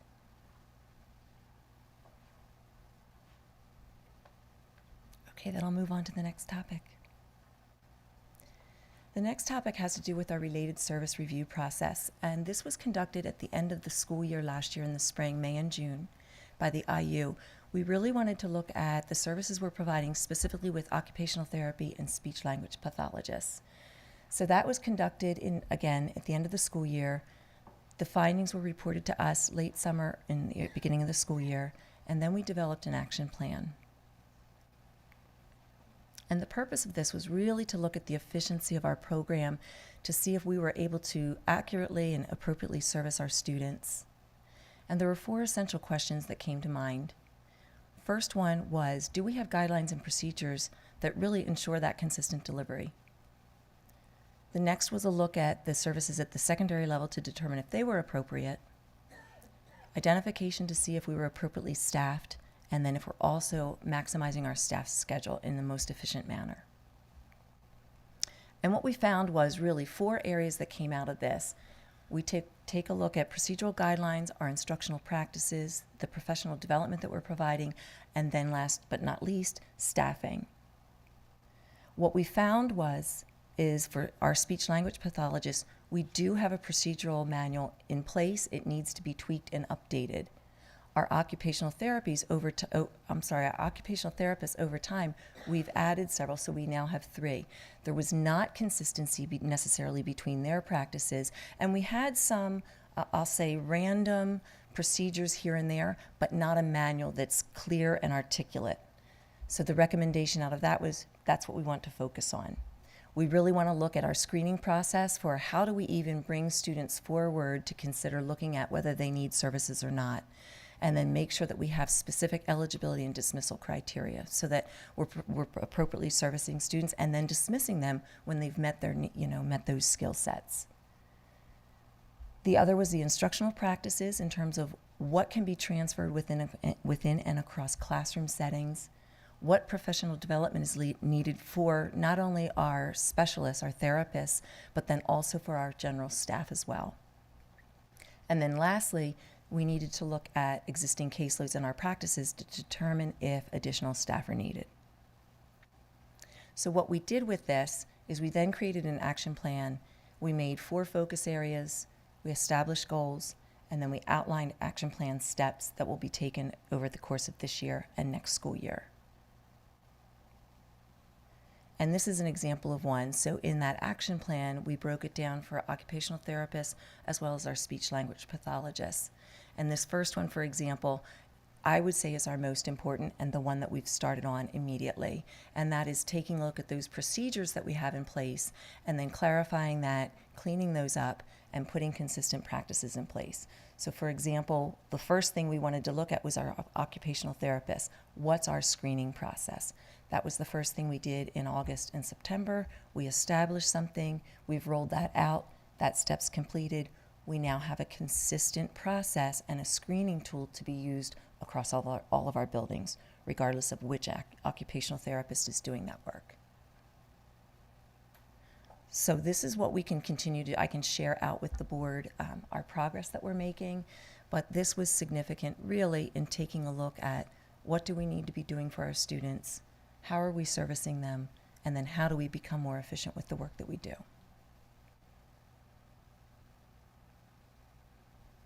Are there any questions? Dr. Campley? I probably should know this answer, and maybe I'm just misunderstanding. So you said 3 occupational therapists for the district, correct? Yes. So I'm assuming there's much more need than 3. So do we contract out for the remaining services? Yes, Okay. we have 3 district occupational therapists, and we have a CODA that we are contracted with this year. And that's the piece really that we need to look at. So again, one of the recommendations was we might want to consider changing the CODA to an occupational therapist. However, before we do that, if we don't have consistent processes in place, it's really too early to say we need an occupational therapist. So we need to take care of these steps and then really look to see, in terms of screening and then entrance and dismissal as well, is that really a need, or is there something different we need to do? Are we accurately servicing? And that goes along too with training for the staff, because again, related services need to impact a child's ability to access their education. And that's really what we need to look at and provide PD around as well. Other questions? Anyone from the audience?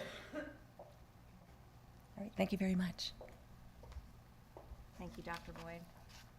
So the last piece is really to get our first look at 23-24 numbers, enrollments, as well as initial staffing projections, in order to provide to Mr. Weaver the information he needs to know to be able to create the budget and share that with you later this evening.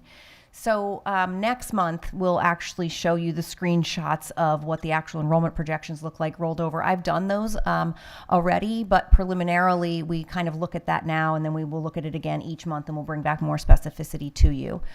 So this is very early in the process, but we do have a unique situation this year moving into next year, in that we have several positions, not several, a few, that we have previously, the board approved, we've created, but we've been funding them in other ways, or they were created after the creation of last year's budget, and they now need to be built into the 23-24. So we have 2 positions in PVEA within our teaching ranks. That is our high school counselor. When we added that additional counselor back in 21-22, that position has been funded by ESSER 3 funds for 21-22 and 22-23, with the intention that for 23-24 that would be built into the budget. So you'll see Mr. Weaver realize that position. We also, in the summer, right before this school year, I believe it was in August, we approved an additional teacher at 6th grade at East because of increased enrollments, but that was after the budget was approved, so that position was not in the budget for when it rolls over to 23-24. So again, another position that needs to be added. And then the non-PVA positions, the job coach, which you just heard Dr. Boyd talked about, that was approved in November, is certainly being funded this year, but again needs to be built into the budget for the 23-24. So there are 2 teaching positions there, and then 1 non-teaching position. And then there are 2 positions that we have prioritized at this point in time, and I stress that at this point in time. The annual data presentation really will drive out what our recommendations are further, but right now we have 2 additional teaching positions under consideration. The transition coordinator is our first priority that you just heard Dr. Boyd speak about what that would look like, and then you've heard us mention through some of the program plan conversations a additional inclusion facilitator. So that is 2 positions that we would be seeking at this point in time. So I typically show this type of a chart for you. So on the very far right are those positions that I just talked about, broken out by level. So you see the +1 at the middle level. The high school is actually a +2 with the counselor and the additional transition coordinator. And then that inclusion facilitator is considered a district position because supporting all of the buildings, although may have a focus in one. So that's an add of 4 positions to the budget. However, when we look at our preliminary enrollments, when we roll them over and account for some of the increases that we normally see, we at this point in time are projecting an additional position being needed in, and this is gen ed that we're talking about, just simply, all of our students in this big picture. 1 position at the elementary level, we have a slight increase. You recall that 3rd grade group that's at Evergreen now. We'll need that additional section moving into next year. The middle level is where we see the biggest change. So we've seen declining enrollment for the past several years, and it's finally hitting the middle school, and that's going to impact some of our staffing there. So there is a question mark there. We currently are projecting the possibility of 4 positions out of the middle school ranks that we may be able to save or reallocate in some way. It's a question mark because the middle school is where certifications change. So it makes it a little bit harder in 7th and 8th grade to combine or have a teacher teach multiple subjects. So we have a little bit more of investment investigation to do there, but purely based upon numbers, we're looking like there could be 4 positions there. So when you put that together, that's actually 3 positions we may be able to reallocate from within our existing staff. And that typically happens when there's a retirement or a resignation and somebody leaves. That allows us to shift things around and not replace that position through attrition. So if there's 3 positions there that we think we can do the reallocating and we're asking for 4, that actually leaves 1 position to be added to the budget in terms of a financial increase, although it's 2 positions that we're really talking about, new positions, that inclusion facilitator and transition coordinator. That plus 1 is just the teaching staff. So you'll hear Mr. Weaver talk separately then about that job coach position being reflected differently at the salary that, was approved. There are certainly other areas. I mentioned to you the annual data presentation will really drive out more, and we're preparing for some of that. This screen just lists for you some areas that are kind of on our mind that we are keeping a closer eye at. We're going through that ELD program review this year. That's hopefully going to lead to some things. And, again, you've probably heard us talk about in other settings, the psychs, the OTs were just mentioned, math interventionists, that's been an area that's one of our comprehensive plan goals. And then the bottom 2 have really come out through conversations with administrators and with Mr. Felty, consideration regarding how do we maybe support our athletic department more with the size of our department and 1 athletic director, as well as there was 2 years ago or so that we talked about possibility of an additional house principal. So might there be a way to combine that? That hasn't at this point risen to our list of needs, but it is something that we will continue to look at.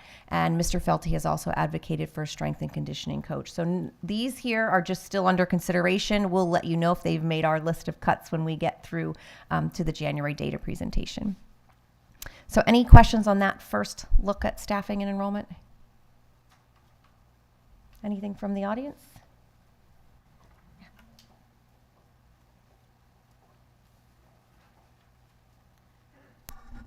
And I apologize if maybe there's another part to the support staff, but I heard a lot about these facilitators and another high school house principal and the amount of money that we spend on these salaries, and really what's really valuable is paraprofessionals. We're here for our kids. I think we have enough chiefs. We need to talk about our paraprofessionals. We really do. We are kind of the one-on-ones, the pull-outs, that one-on-one time when a student's having difficulties, and we need to talk about that. So that's all. Thank you, Mrs. Brown. And I think that I can say that those of us around the table have very similar feelings, and we value our paraprofessionals very much, and I know have been talking and investigating the ways in which that we can express that to them and really recruit high-quality paras, as we know that they are the boots on the ground and able to work with our students and really to support our students and help them to be successful. So I very much appreciate you saying that, and it is something that we have considered, and we're trying to make sure that all of our positions are filled. Anything else? Okay, thank you very much.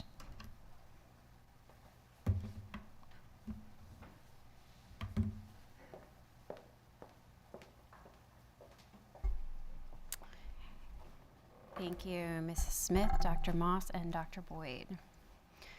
4.02 is the approval of the high school program planning guide, so I guess we'll keep that off consent for now. Does anyone have any issues with moving 4.03 to consent?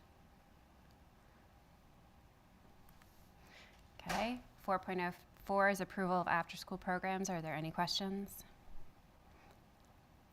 Okay, we can move that to consent. 4.05 is the approval of MCIU Title I services contract. Are there any questions? Can move that to consent. 4.06 is the enrollment reports, which you can look at if you want more information, but I think Mrs. Smith gave us the high points from that. So that ends section 4. Thank you. Mr. Dorr? Thank you. 5.01, Mr. Weaver, finance report for the whole.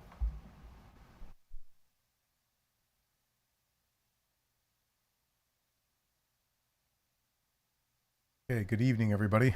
So we'll just dive right in. So tonight's agenda is a review of the ESCO 5.0. Remember, we're moving forward towards final approval of the program known as ESCO 5.0, and we'll list some other capital projects that we continue to keep the board up to date on.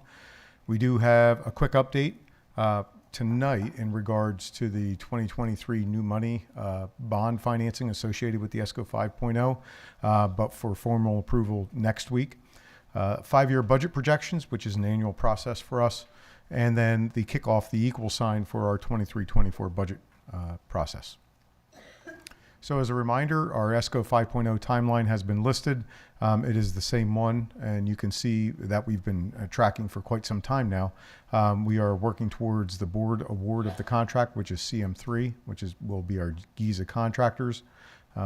Officially next week, Mr. Subers and I and Mr. Mallory and the representatives from CM3 have gone through several versions of the contracts, and we hope to have that obviously attached for next week.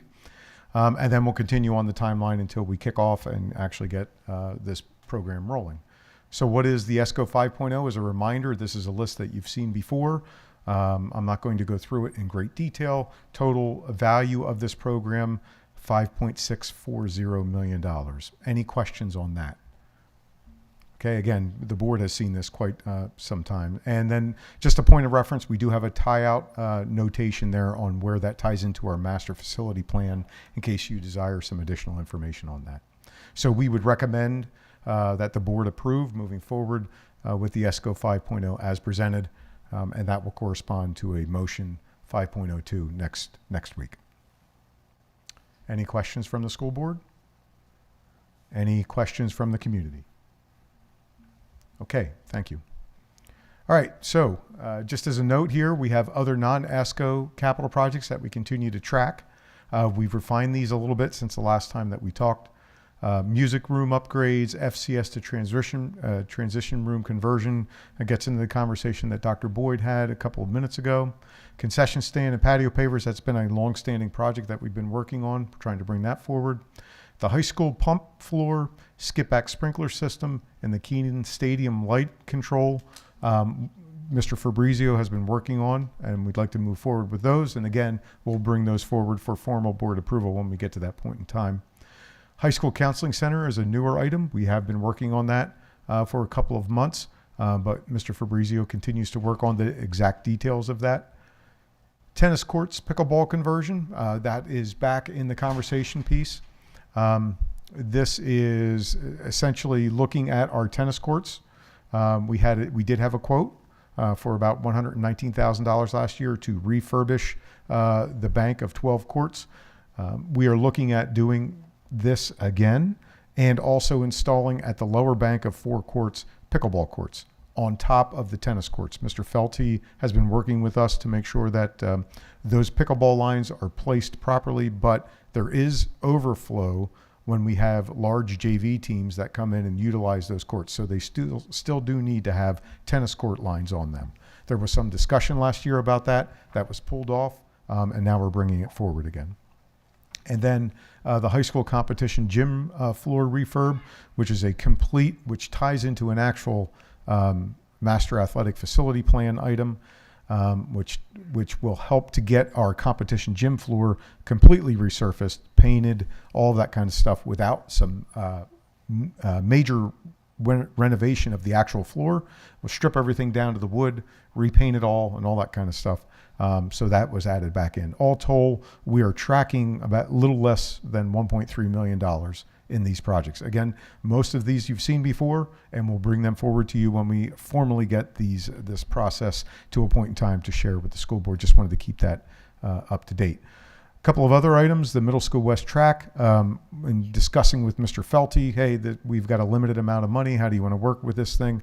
Mr. Felty suggested that be pulled for this particular point in time.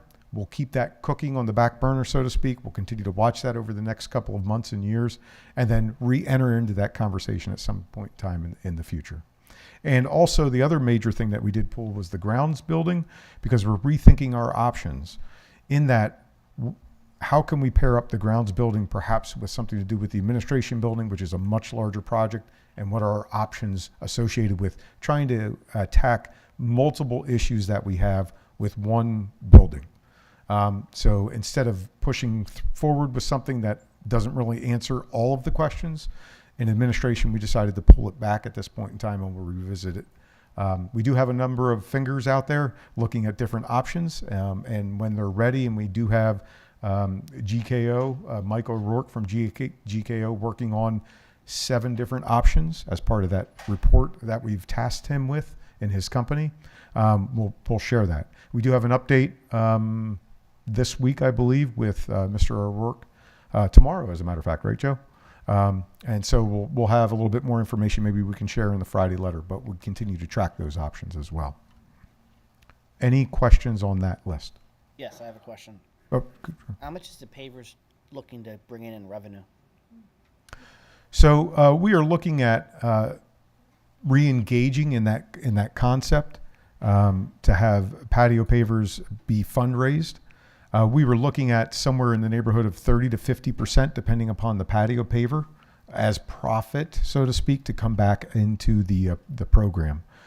We haven't picked that ball up in quite some time. Obviously, the pandemic kind of intercepted that one. So we'll have some more concrete numbers moving forward, but we do envision that there will be some significant dollars to help offset that cost. Do you know how many pavers you're talking about? We did at one point in time. Sorry, I don't. We can get that number for you. Mrs. Mayers, I believe you were first. Doesn't. Can you refresh my memory as to the cost of the middle school west track if just the asphalt, if we weren't doing the rubber? Because the tennis courts just recently came back in, and I know that was a focus, so I'm just wondering, just exploring. Thank you. Sure. So there were 2 options that we looked at. The first one was just to be asphalted, and that total figure was somewhere in the neighborhood of 200 and Mr. Fabrizio, 277,000, I think. And then to rubberize it, much like the track out here, it was 577,000, and that's what caused us pause. Number one, and then number 2, when we re-engaged with Mr. Felty, especially considering some of these other things that have popped up, he kind of said that that was lower priority compared to some of these other things. Ms. White. So the previous list of the potential projects, I think maybe last month or whatever, was much more extensive. So is this now, because it's updated, is this the only list that exists, or is there like a sub list? I mean, the one that's coming to the top of my mind is the ceiling in the competition gym, right? Like that's not on here, so I was wondering where that was. And then with regards to the West track, I'm curious as to what, if any solution needs to happen in terms of like a safety issue. I guess there's like a lot of divots and whatnot in it. So does it need to be, can it be regraded? Is there like some sort of a compromise Sure. update? Mr. Fabrizio, anything to add to that?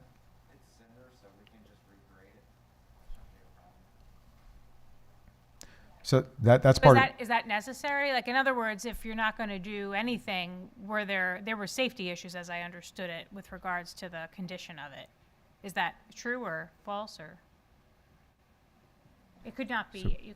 It's rhetorical, sort of. Yeah, but.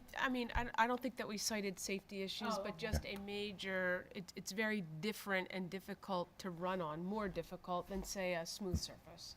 And that's really what we cited, so that it represents a major difference for the students at West from those at East. And Ms. White, to follow up on one of the other parts of your question, yes, there is that all-encompassed list, capital project list of $33 million that item defaults back onto. Okay, and then the roof at West, like those are all part of that same other thing. Well, so there is an Exhibit A, which is part of the ESCO 5.0, which is we added it into the back end of the contract for ESCO 5.0 once it gets approved. And what that allows us to do is, from an administration and school board standpoint, is within 24 months, if we desire to go out and address those issues listed in Exhibit A, then we can do so without redoing the entire ESCO programming process. In other words, we don't have to do an ESCO 6.0. We could just do a 5.0.1. Yeah, no, the list seems much, much shorter to me. It is, on purpose. Okay, so I guess because, 5,000 is a lot different than 9,000. Yeah. So I don't know if I necessarily see the benefit in trimming it so much. Well, If you so could this talk this about is that. our focused list that we really plan to do to move forward on a lot of these other items and bring forward to you, because these are needs. So regardless of the conversation going on about the other 33 million, these are the ones that we've identified and prioritized that we'd really like to move forward with. Okay, so to that end, can someone explain why the tennis courts and the pickleball is a need and made it on this, is a high priority? Dr. think- Russell? Yeah, just to assist here in the conversation, there was a Safety and Operations Committee meeting a year or so ago where the topic of conversation really focused on pickleball courts and then moved to, we might want to consider resurfacing our tennis courts. I'm not sure that we have full agreement on that. So this proposal is to seal the cracks, maybe straighten the poles, if I understood correctly, because of the cracks, and then paint those pickleball courts on the lower 4 courts. Okay, thank you. Yeah. I just, so like when I went to vote, I voted in Skip Back, and their roof, in the gym, you can see parts of the paint falling to the ground. I think that's what you're talking about at West, or the high school. I think the high school gym is a much more significant issue. I've Skip been back. in this. I've been in skip backs as well, but So like I'm curious to Mrs. priorities I'm wise, curious to Mrs. Mayor's comments, like why would we be doing a pickleball court and not fixing paint chips that are that are potentially falling on kids' heads? Like I understand the large project of the concession stand and patio pavers, but when we're talking about small projects that are meaningful, I'd rather make sure paint chips don't fall on a student than allowing the community to play some pickleball. and to that point, I don't really understand the concession stand or pavers as far as a capital project, because I consider that a completion of our previous project work with the stadium. So why wouldn't, that's almost $500,000. Like, why wouldn't that fall into an ESCO? Why are we using capital projects for that money? Well, The ESCO can only cover energy conservation measures. So, but wouldn't, right? wouldn't Yes. the concession stand wouldn't fall into that? It's a structure. It's not an energy conservation measure. I mean, you're looking at, and they're defined in the Guaranteed Energy Savings Agreement, building envelopes, but it's to improve energy efficiency. So a building envelope, a roof replacement, main windows. building. Yeah, existing building, windows, like it's upgrades. Yeah, okay. So a new, in my opinion, that would not be an energy conservation Not the measure. pavers, but I just am curious about the concession So stand. you are allowed, depending on how big your ESCO is, you're allowed up to 15% of non-ECMs. So, and part 2, or like phase 2, the additional scope of work is 7.4 million, but it's all ECMs. Right. So that's a factor that you have to consider as when you're thinking what are you going to include in your ESCO contract. Okay, fair enough. And one other thing, Mr. Subers, I'm surprised you didn't say it, capital avoidance as well. Well, yeah, I know. Yeah, which this, yeah, Your guarantee. correct. But the threshold question is, are they ECMs? Right. Because it's only meant to fund ECMs plus 15% of the total project cost can be non-ECMs. So you have to look at that threshold, and then you use capital avoidance to meet the guarantee requirements. Right. Which make, you can almost make any project meet the guarantee requirements.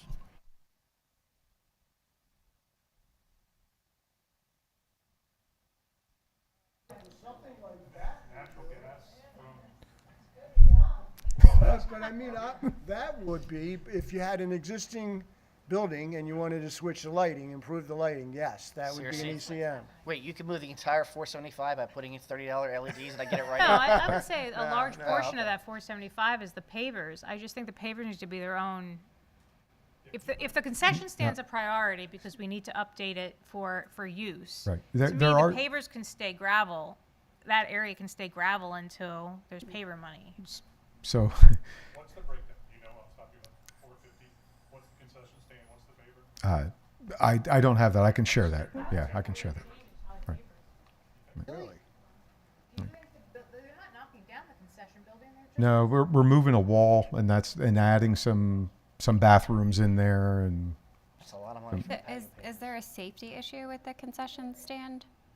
What, I know that this has been a discussion for many years, but I'm just, again, because now we're saying that these are priority items, so what is it about the concession stand? Because that's a booster used, like, we don't use that or make any money off of it, right, as a district? Well, It's so we booster.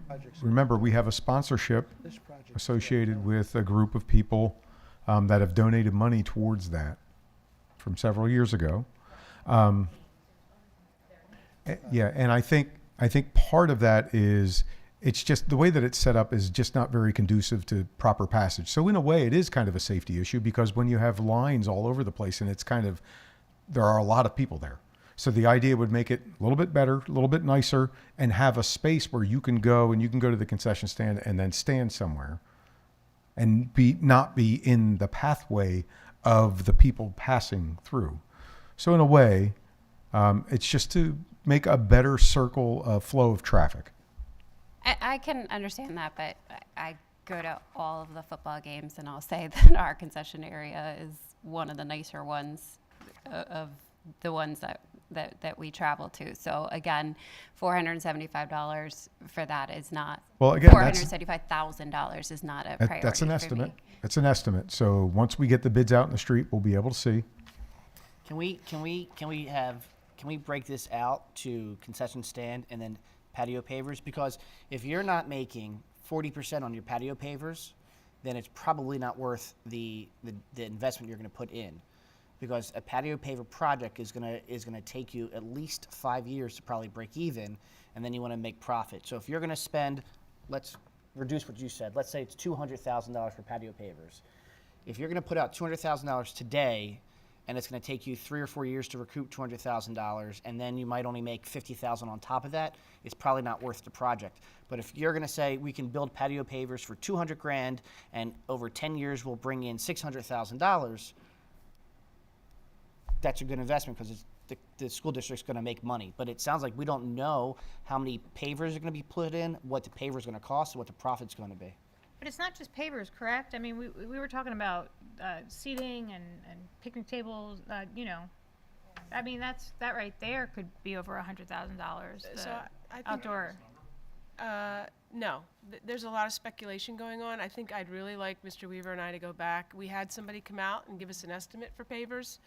It was under $100,000. That was 2 years ago. I think we can check on numbers and let's get it right because we're just talking an inflated estimate to be conservative, but I think we can bring some clarity and accuracy to those estimates. Can we have that by next week? Yeah. Oh. We'll work on it. Yeah. To mention one other thing about, and just stepping back to what was being talked about a while ago at Middle School West track. If the pickleball courts and say if the concession stand, if there was enough that could be shifted around, is it possible that we could at least reconsider the Middle School West track again, since that is a discrepancy between what East has available and what West has available? Everything's open. It is cinder. Well, a runner, that's better in terms of cost, but I think if you would ask a runner, they might disagree, but you don't, who knows? The original, what they talked about last week was turf with a fence. That's, or it should be last month. Rubber. When's a runner going to come up with $1 million to replace a rubber track? Where's a kid going to come up with $1 million to replace a roof that paint chips are falling? I don't care about. Cinder, you take a broom out there, level it out, sweep it out. Yeah, but the cinder's old and decrepit, so when it's old and decrepit, it gets replaced. I'm talking about cinder, it has to get replaced. But I mean, to your question, how much would it cost to replace the cinder with cinder or asphalt, right? I think. Yeah. I think we just got to really figure out what's the true cost of the concession stand period, and then the patio pavers period. I think too we need to kind of come up with like priority. I don't know necessarily. From listening to everybody, it doesn't sound like what is being presented as priority is priority across the group. I'm hearing about the paint chips versus pickleball. and, you know, equity across east and west with the track. And I think teasing some of this out to really get to the heart of what the priority is going to help with decisions as far as, you know, because $475,000 is a lot of money when there's other areas that it sounds like people from the group feel is a priority, and with good reason. They don't eat it. So again, remember, this is a list that is recommended moving forward. Doesn't mean that the board is always in agreement with those. So we can take this back to the drawing board and kind of spin it up, and we can gather some more information and bring it back. Is there a bathroom problem at the concession stand area? What? There isn't? There's not a bathroom in the concession That's stand, correct. but if you walk down, like right behind the football field, there are 2 bathrooms. So you have to leave the concession stand and go all the way down. Is there a shortage of bathrooms in that area? This would add 2 bathrooms to that building. Oh, so that's more than missing. That's more than a wall. Somebody want a bathroom. Well, and it would be inside. It would be available and accessible to the people working in the concession stand. There are bathrooms for the public to use. You have to leave the concession stand and go. So you're saying the remodel to the concession stand would have an employee bathroom? Yes. Lack of a better, the volunteers have Yes. that bathroom. We don't have to leave and walk all the way down to That's the end correct. zone. So that's more than just moving. Okay. So this is my issue. I mean, several years ago, we made the band pay for part of their truck in order to be able to transport their equipment to their competitions. But yet we're going to pay to put bathrooms in so volunteers from boosters can use the bathroom while they're selling food that they're making money from. That doesn't, I just have real issues with how we determine who gets money and who doesn't. Okay, fair enough. So like I said, we'll take this list back and we'll rethink it, and we'll get some additional information and some backup and share it. And do we rent the concession stand? I'm sorry that I don't know that. I don't think we do. We don't. That doesn't mean if it wasn't more modern, we wouldn't.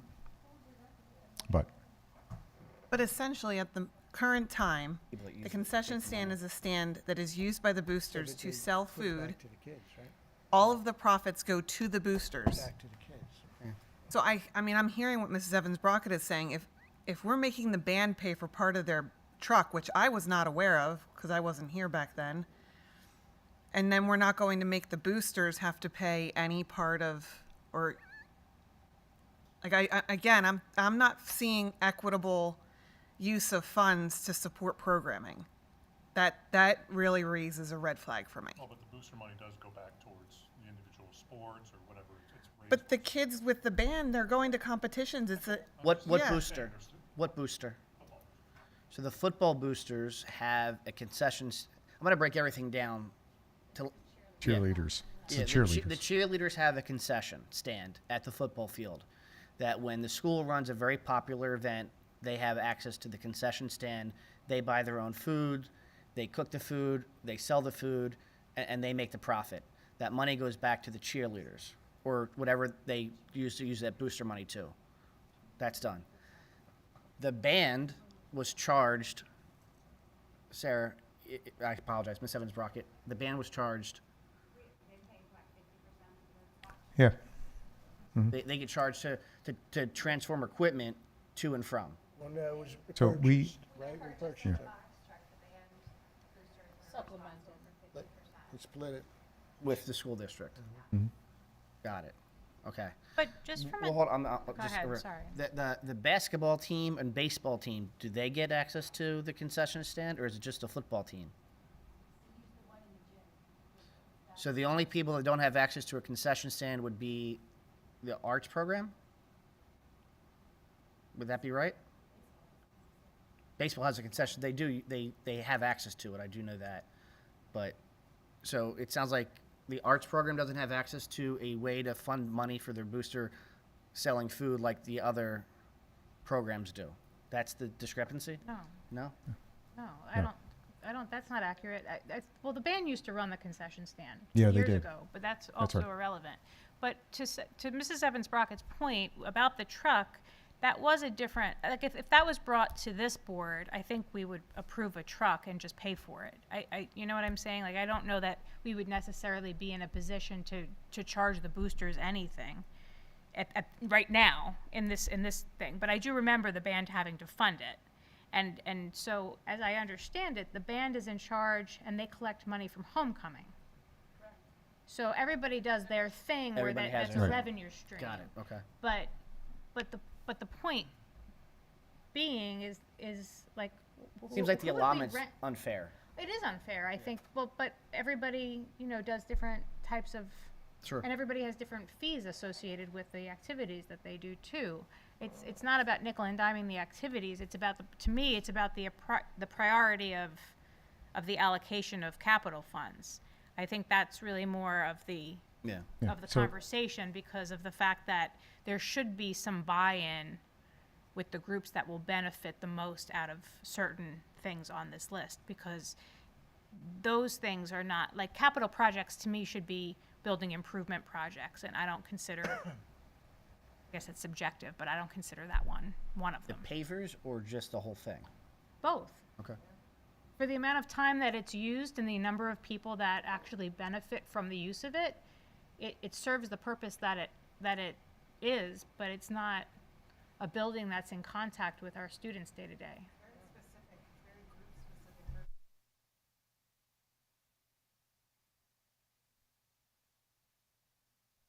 Okay, so. Thank you for revisiting. So, if I may, Mr. Weaver, I think the other piece of information I would like to get is specifics on who does use the concession stand when. It does go beyond just the cheerleaders, the cheer boosters for football, to some other groups, but I want to get the specifics on that. We could also bring that back to the board. And what's just the so that we know. envisionment? What's the vision for the future? I'm curious about it, because if you're going to put together a $500,000 project, the future envision would be it's probably being used more. So how does that benefit the school district, and how does that benefit the entire student body? Because you're not going to put a $500,000 project to use the same amount you use now, because it already works now. If you make something better, you use it more often. Agreed. That's different. All right, so, well, another Tuesday morning meeting. Okay, here we go. All right, so we'll chew that up and spit that out again. You'll see that in a little bit. All right, so as a reminder, we do have capital project monies in the back end. Aside from the ESCO 5.0, those are the numbers that we're tracking. These are the numbers that are up to date, so that you're aware of that. Any questions or comments from any board members I think we've already done that. or the community?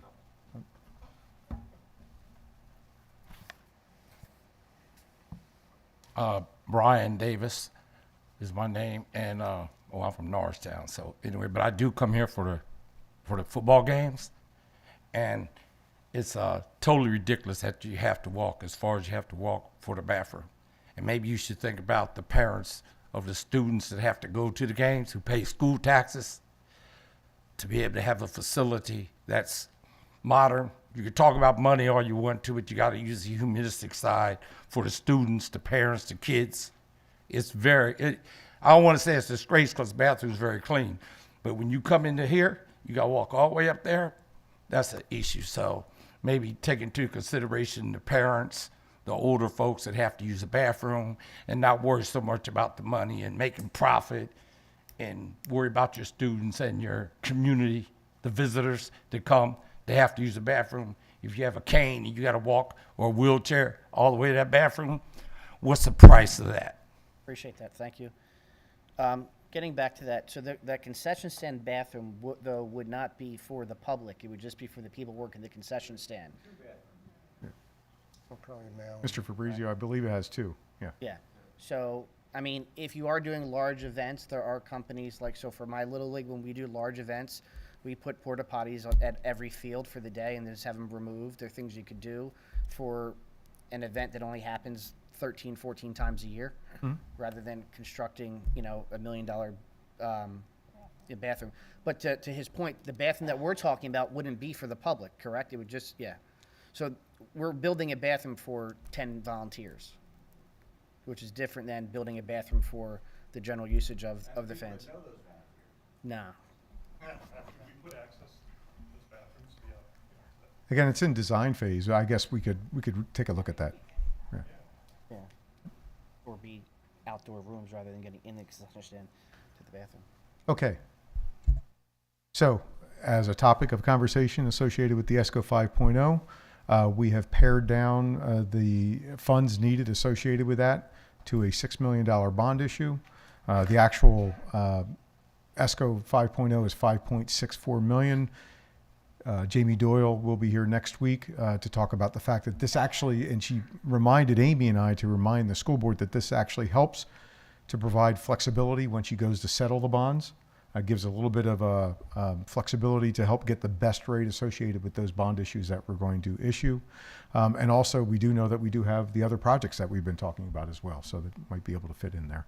Nothing conveniently fits into that $300 and some odd thousand difference. So we just left it at that, and that's part of the conversation. Okay. Any questions on that? That is a board motion for next week to move forward with that, officially associated with ESCO 5.0. Will the things that you're revisiting impact the approval to move forward? The other, no, Okay. not at all. We have a finalized interest rate, or not sure yet? Not yet. We're going to go out for a competitive interest rate. And if the board votes next week, does that rate get locked for X amount of time? Or if the Fed... No, there's no rate. This is just the formal motion to proceed, and then in January we'll come back for a parameters motion. That again, effectively the day after that parameters motion is approved, we could go out for an internet auction. But then it could always, if the Feds, if the rates go up again, That's correct. yeah. So we can't lock it in early. No. No. Okay.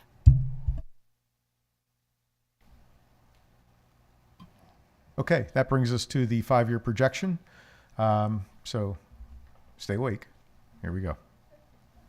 All right, so remember how we do these. We make some certain assumptions because we have to.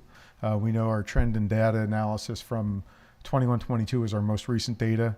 Amy and I go through those. We enter those into, we pair up with our software partner, Forecast 5, which is now Frontline, to move forward with entering certain scenarios. Everybody is open to interpretation. You may think some of the things that I provide might be a little different. Mr. Saylor was just mentioning interest rates. You know, from an expenditure perspective, remember there's also interest rates on the revenue side as well for our investments. So we might tend to disagree on some of those. Remember, this is just meant as a guiding tool for us moving forward. Hypothetically, what I am doing is for our base scenario, I am recognizing the following tax increases. Again, you may see that and you may say there's no way that's going to happen. We're going to go zero. Well, I've got an all zero in there.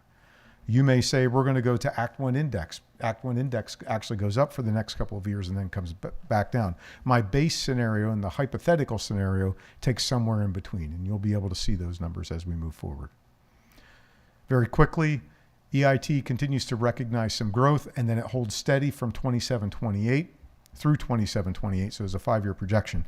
Interest earnings up for 23-24, which you will see in the equal sign actually, and then it kind of levels off through 27-28.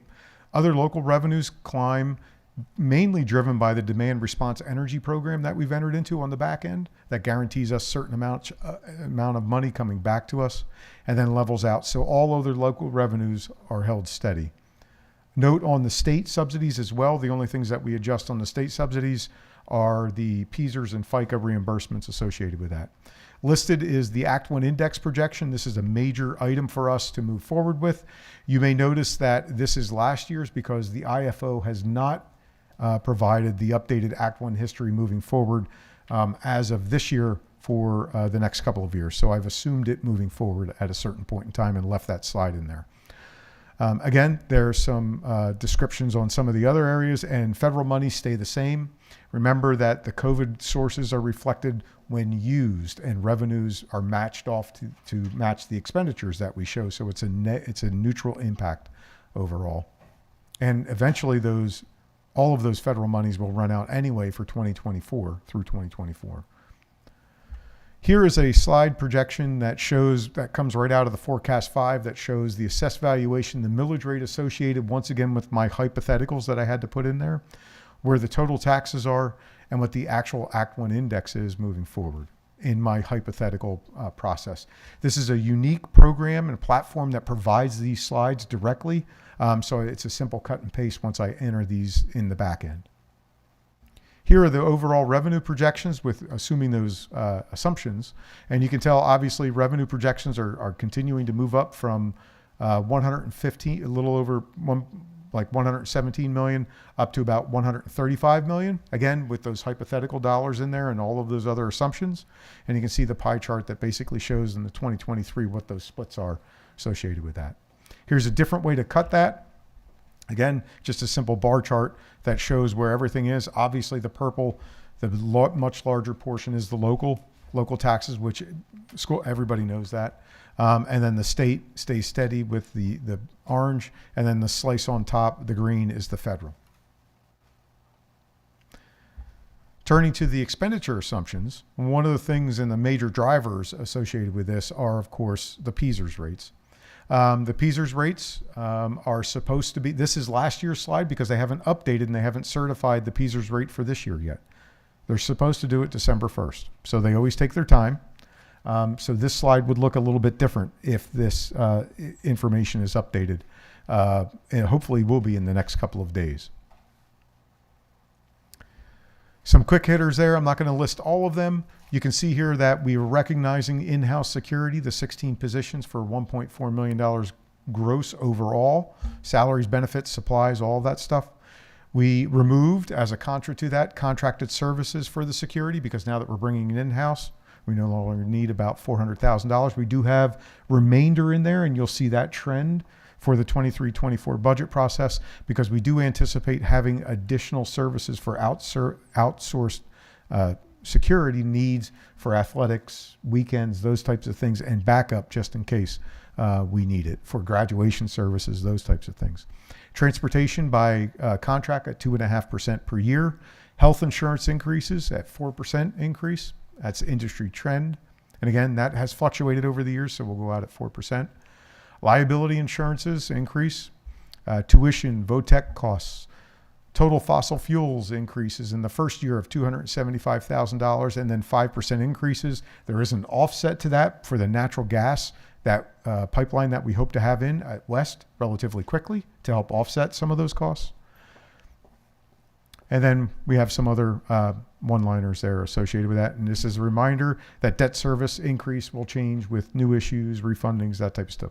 Mr. Dorr. So last year we made the assumption that healthcare was going to go up by 6%. It didn't go up at all. That's correct. Or just a... 4's the first look. Okay. First look based out of Bucksmont. That was the trend. And that's information they're giving. Yes, that's what we, yep. So the 0 was an outlier. I think that was definitely an outlier. And we'll take it and we'll run with it. And if it's 0 again this year, that's great. But sooner or later, that trend, the national trend is north of 6. We started out with 6 last year and ended up with an actual of 0. Here's a different way to look at the expenditures from a dollars perspective.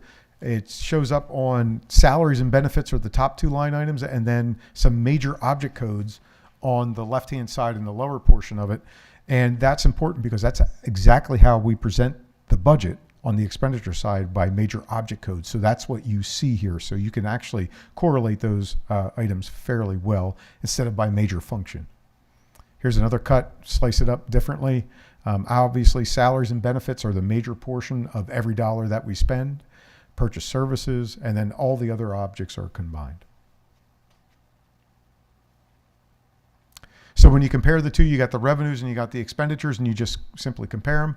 You can see that the green bars are the expenditures and the blue bars are the revenues. And you can tell what that does over time, assuming these assumptions that I've made without any additional adjustments, which we know we work on year in and year out, and we make additional adjustments, that sooner or later the fund balance will go negative. Here's a different way to look at it and stack up revenues and expenditures, and the green line is the actual fund balance account numbers moving forward. Again, this is not a shock. This is not a surprise for those of you who've been listening to me do these for years. You know that this is how typically these are presented in the educational world. Several years ago, led by Mrs. Evans Brockett and Mr. Dorr, we were asked to really let's take a look at the mins and the max and where we think we're going to be. So that's exactly what I do. And then I compare my hypothetical to if we do zeros moving forward. We all know we're not going to do zeros moving forward for the next 5 fiscal years, and we all know we're not going to do the Act 1 index or higher in the next 5 years. So really the orange bars are where we actually are. That's the base. That's kind of where I think we're going to be. Again, assuming using the assumptions that I've had in this base case scenario. Different way to look at it, the ever falling lines with the split, right? The orange line is the base scenario where I think we are at. And then the red line slightly above that is if we go out Act 1 all the way, which again, we are not. And if we go zero is the green line. So obviously if you don't put money into the machine and you continue to add the assumptions that I've added on the expenditure side, you're going to run out of money. That's all that points out. Any questions from the board members? Again, it's just a guiding document for us, helps us to get ready for the budget season, so to speak. And it's something we should do on an annual basis and continue to watch those. Any questions? Well, it looks like you're predicting there's no way to go negative in the future based on your assumptions. So, No way to avoid going negative. so keep in mind, the state monies are held harmless for now, so they will change and they will be adjusted. So that's one thing. Interest earnings might be higher than my prediction. Every year we go through an analysis of the expenditures, so my assumptions might not be necessarily correct. We have true up costs, those types of things that change the variables every year moving out that I've held steady. So naturally the expenditures are going to be a little bit less than where I'm predicting. So hopefully we won't end up going totally negative as you pointed out.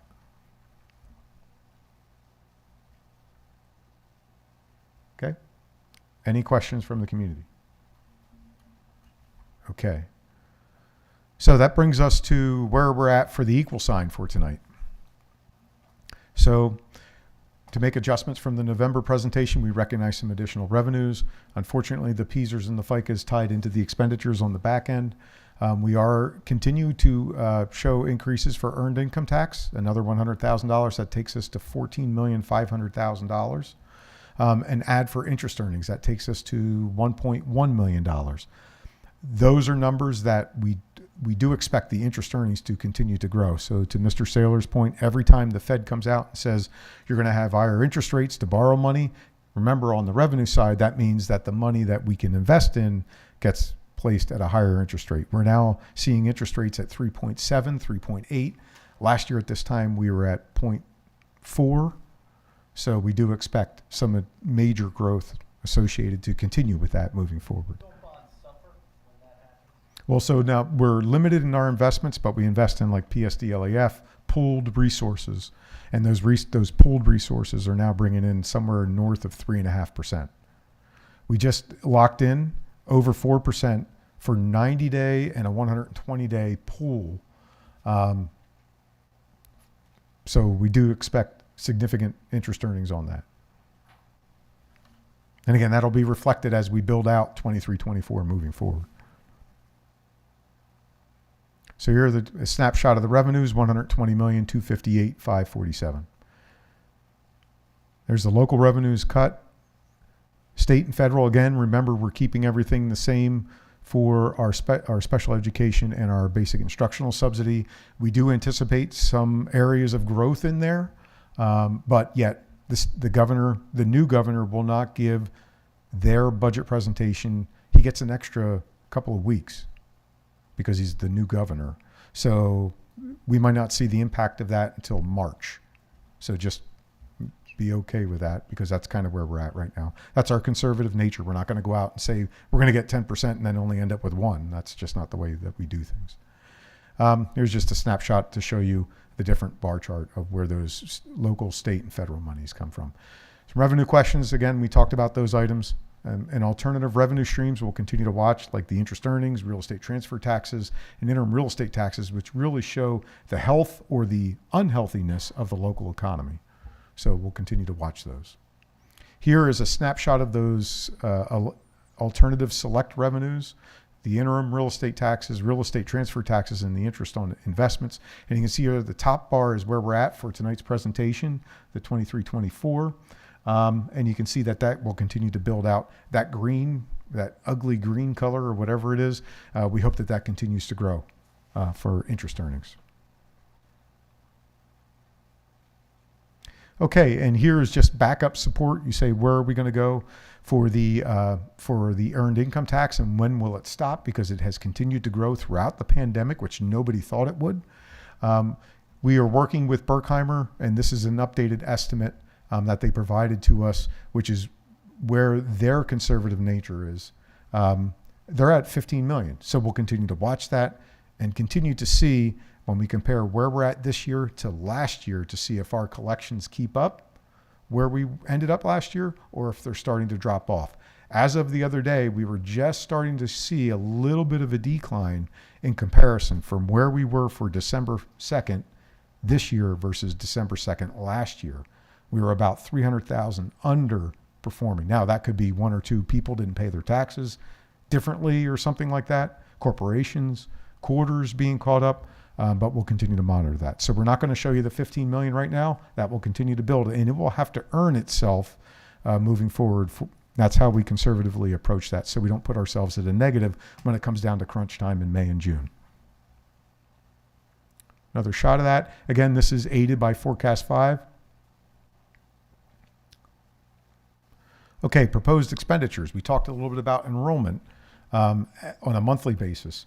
You can see here that this 9-year cohort survival method, which is a fantastic model, and I say it every year, I wish I would have invented it because I would have trademarked it and we all could have been getting a lot of good money on this. This was created by George Althouse in the 90s. It has been remarkably accurate. It is predicting that we will lose about another 50 some odd students from where we were at last year. We'll continue to monitor that. And again, why does that matter? Well, that drives staffing, as Mrs. Smith has said. That drives other factors, including building budgets, because those are driven by cost per student. So those are factors that we have to set in stone, and we move forward and we analyze and move forward with. Tonight's expenditures, $126,709,025. That is a 5% growth compared budget year to budget year. Some top line hitters here, which will continue to change as we move forward. Salaries increased based upon contracts, agreements, or Act 1 index. Overall, 3.68% increase budget year to budget year for salaries. That includes adding the 16 new security positions. Remember, we did the 8 now, and our goal is to get 8 more for next year. So we have to recognize all 16 positions.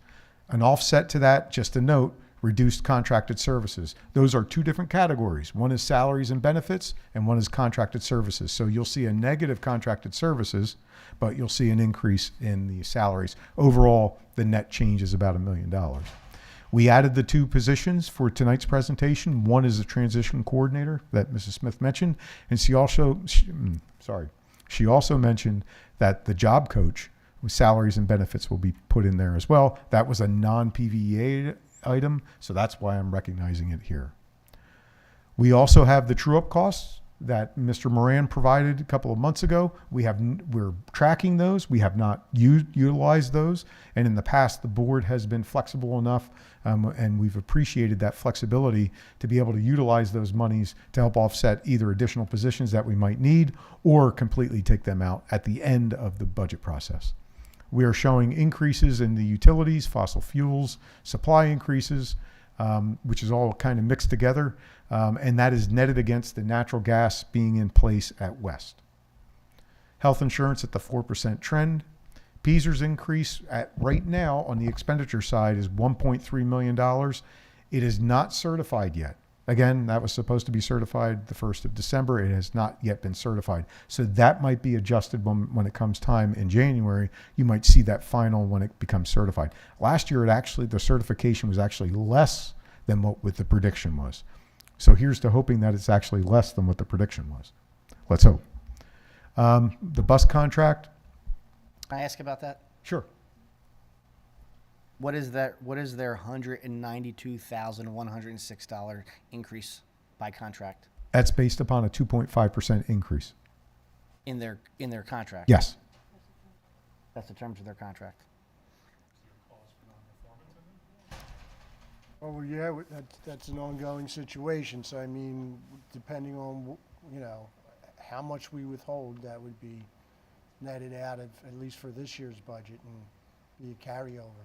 Have we withheld anything yet? Yes. Okay.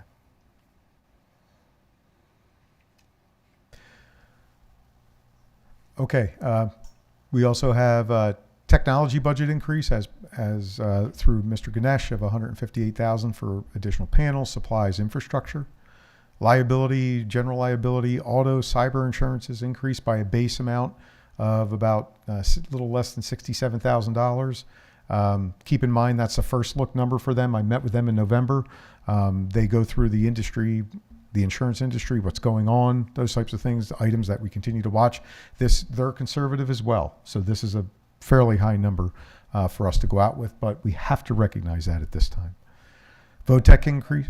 Yeah. Mr. Keenan. Yeah, absolutely. $66,000 increase in insurance? Yes. Yeah. And have you been talking to other districts or other insurers, other insurance companies? So that's our insurance broker. That's their estimate, and they do go out and they solicit bids. Yeah. Cybersecurity 2 years ago was $2,500. Now it's approaching almost $40,000. That's Mr. Ganesh's favorite thing. Can I ask another question about the buses? I apologize. Are we projected to have the same amount of runs next year? We have asked them to do an internal audit of the bus route efficiencies. We have a meeting scheduled with them this week. Because less runs means less, that number goes down. That's correct. Okay. Because, yeah. No, go ahead.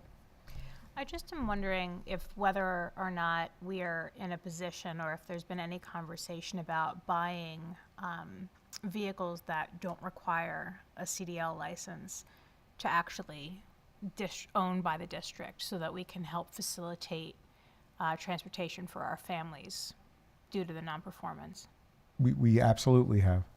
Okay, so I guess understanding our contractual obligation, of which we've met on our end, that amount of money, I just am wondering what kind of leverage we might have to maybe reallocate some of that and actually, as a district, own vans or. I mean, I think we'd have to explore the viability of that, and yeah, I mean, that's something that we can look in at. Again, we typically reserve the right to use other contractors, which would include ourselves.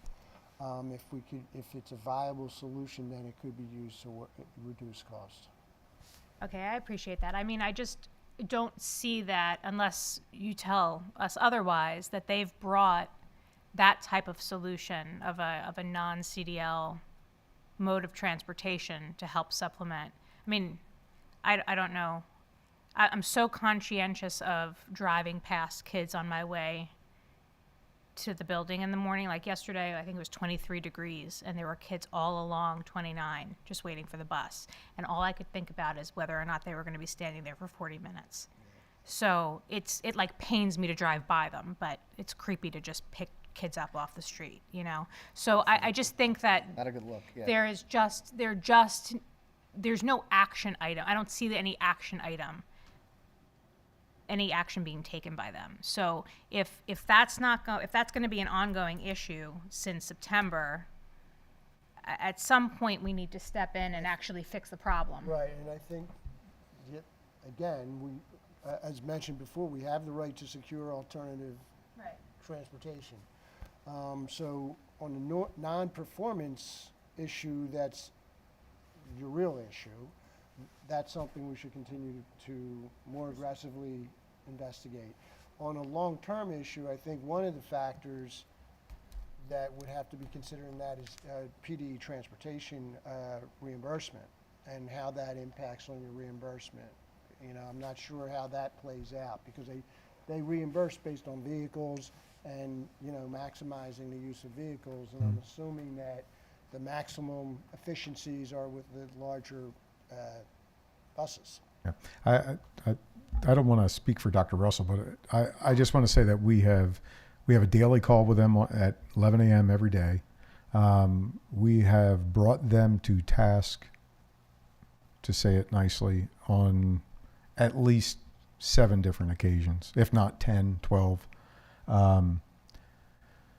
Emails, unpleasant emails. Well, we can review that for Yeah, I mean, Barbara on an update, or Dr. Russell on an update, and see where we're at on that.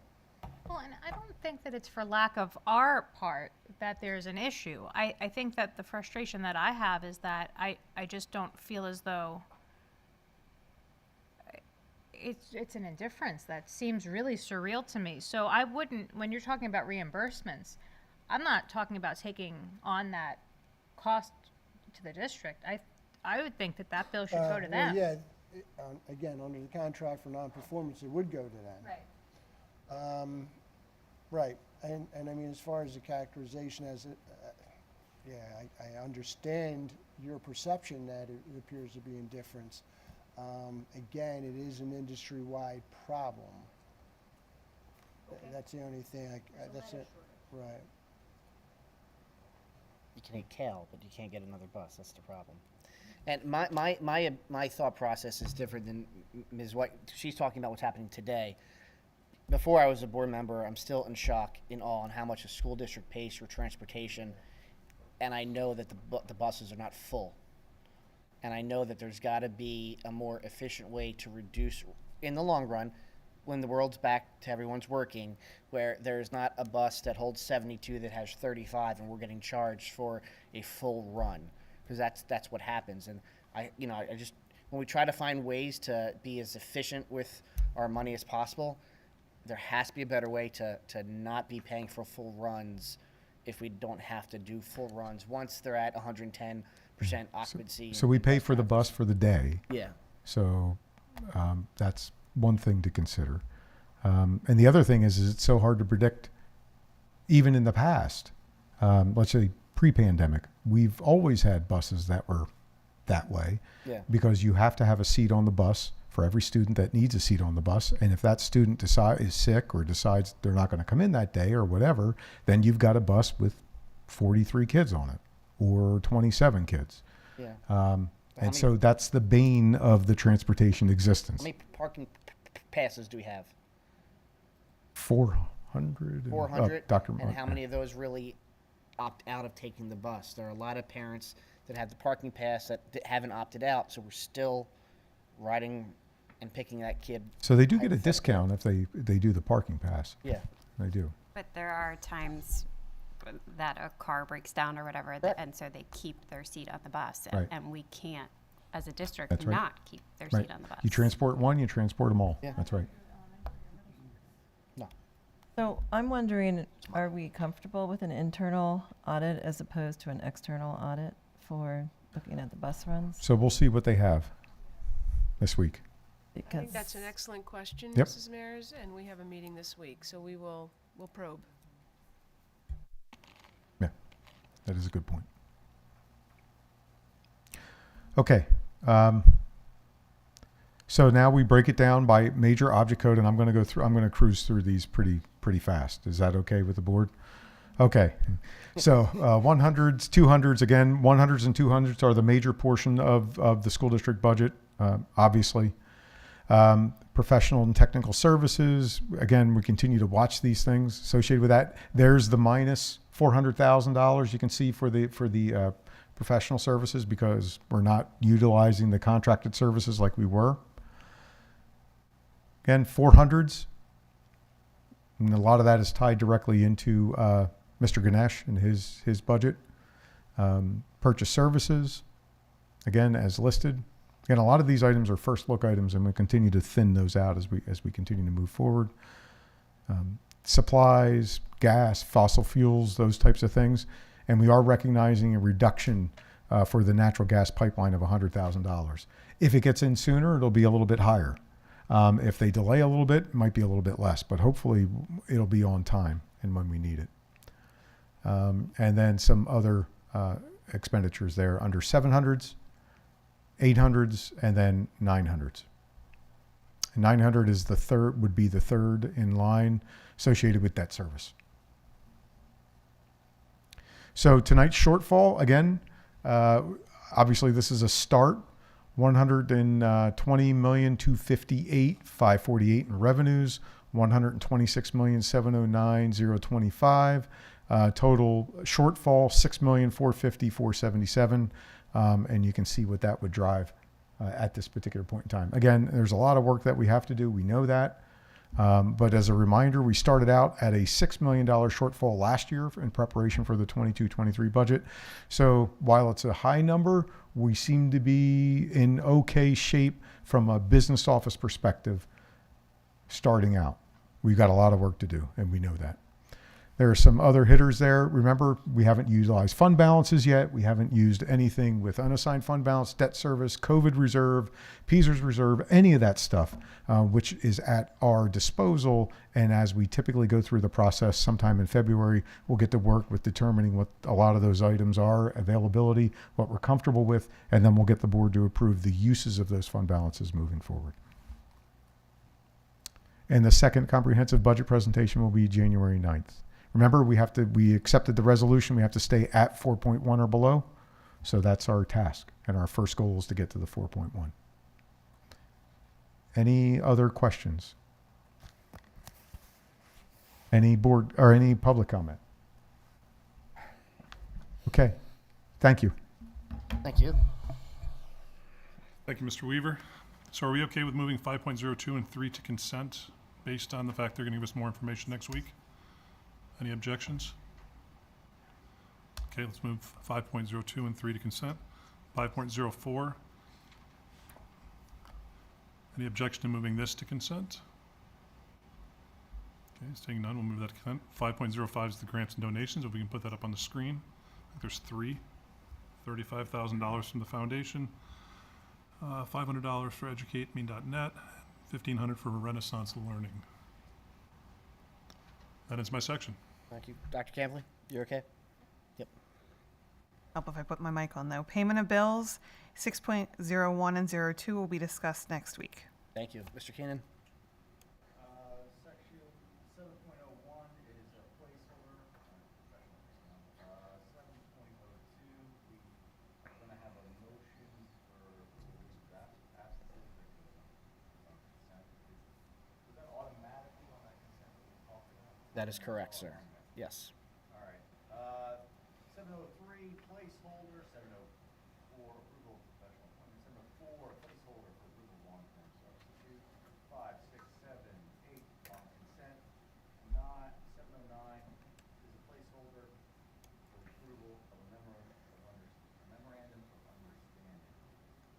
Thank you very much. Dr. Kolar? All items in Section 8 are under consent. Thank you very much. Ms. Mears? Thank you. 9.01, all these policies are presented for a first reading. Are there any questions? 9.02, we're going to be requesting an approval to hold a second reading. Any questions or comments? Sorry. Yes, can we move that to consent, please? Thank you. 9.03 will be a request to appoint 2 members to the JOC. So for 9.03, I know this past year it's been Mr. Fountain and Mrs. Mears. I know, Mr. Fountain, you've requested to be on it again. Mrs. Mears, you said you would be on it again if no other board member, or would any other board member want to be appointed to the JOC? And if not, okay, so we'll have it worded for consent for next week to appoint Mr. Fountain and Mrs. Mayers. Okay. 9.04, we will be requesting action to commit to the principles of governance as defined in policy 011. Are there any questions or discussion? Just, Dr. Russell, I know you worked on this on behalf of PSBA. Do you want to mention anything about that?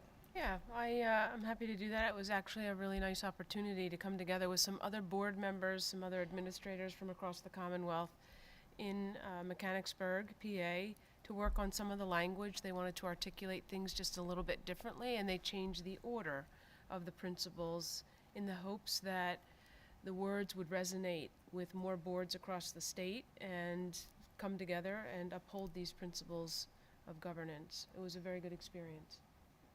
Thank you. Thank you. 9.05, board appointments. Mr. Saylor, would you like to discuss that? I mean, sure. You know, obviously we have the policy committee, which is a standalone committee, and the wellness committee, which is a standalone committee. Unless any board members want to be moved off those committees, we'll leave everything the same going forward for the next year.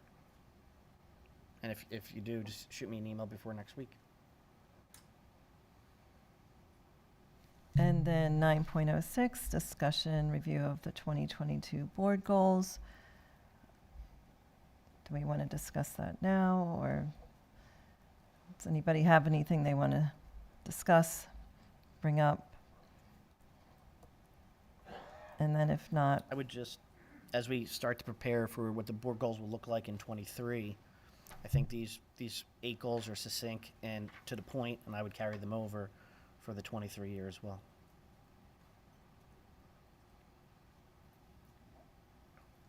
that ends my section.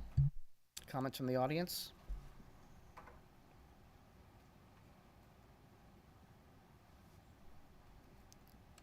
Comments from board members? Comments from the audience?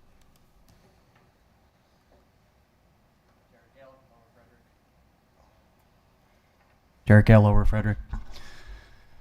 So I just want to say, Mr. Saylor, please do not attempt to silence my speech.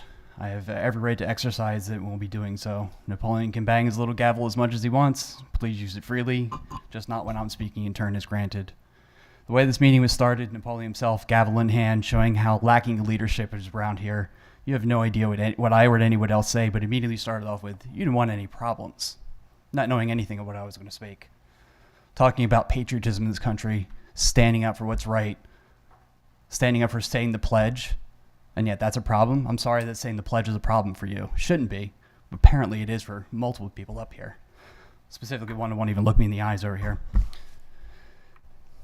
Who would attempt to silence a member of the public when they're reading the names of men who died to allow you the right to have that little gavel up there?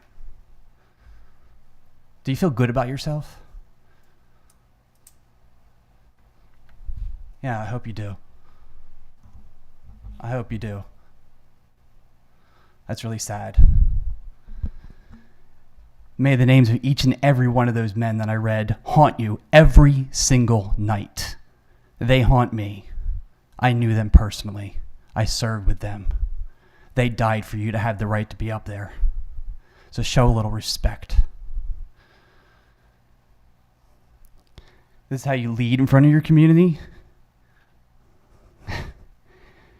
This is, you're showing what a highfalutin, enlightened member of society you are. But at the end of the day, if you can't stand up for somebody's rights, for the people that died, for everybody to be here and stand up and say the pledge, what does that make you? You know, we've done breakfast with Val, we've done breakfast with Barb. We've had a fun party at Miss Roberts' house as well. Until everybody does their duty, we will start the next round. Ironically, hecklers on Heckler Road. Don't worry about your lawn either, even if that's in Sellersville.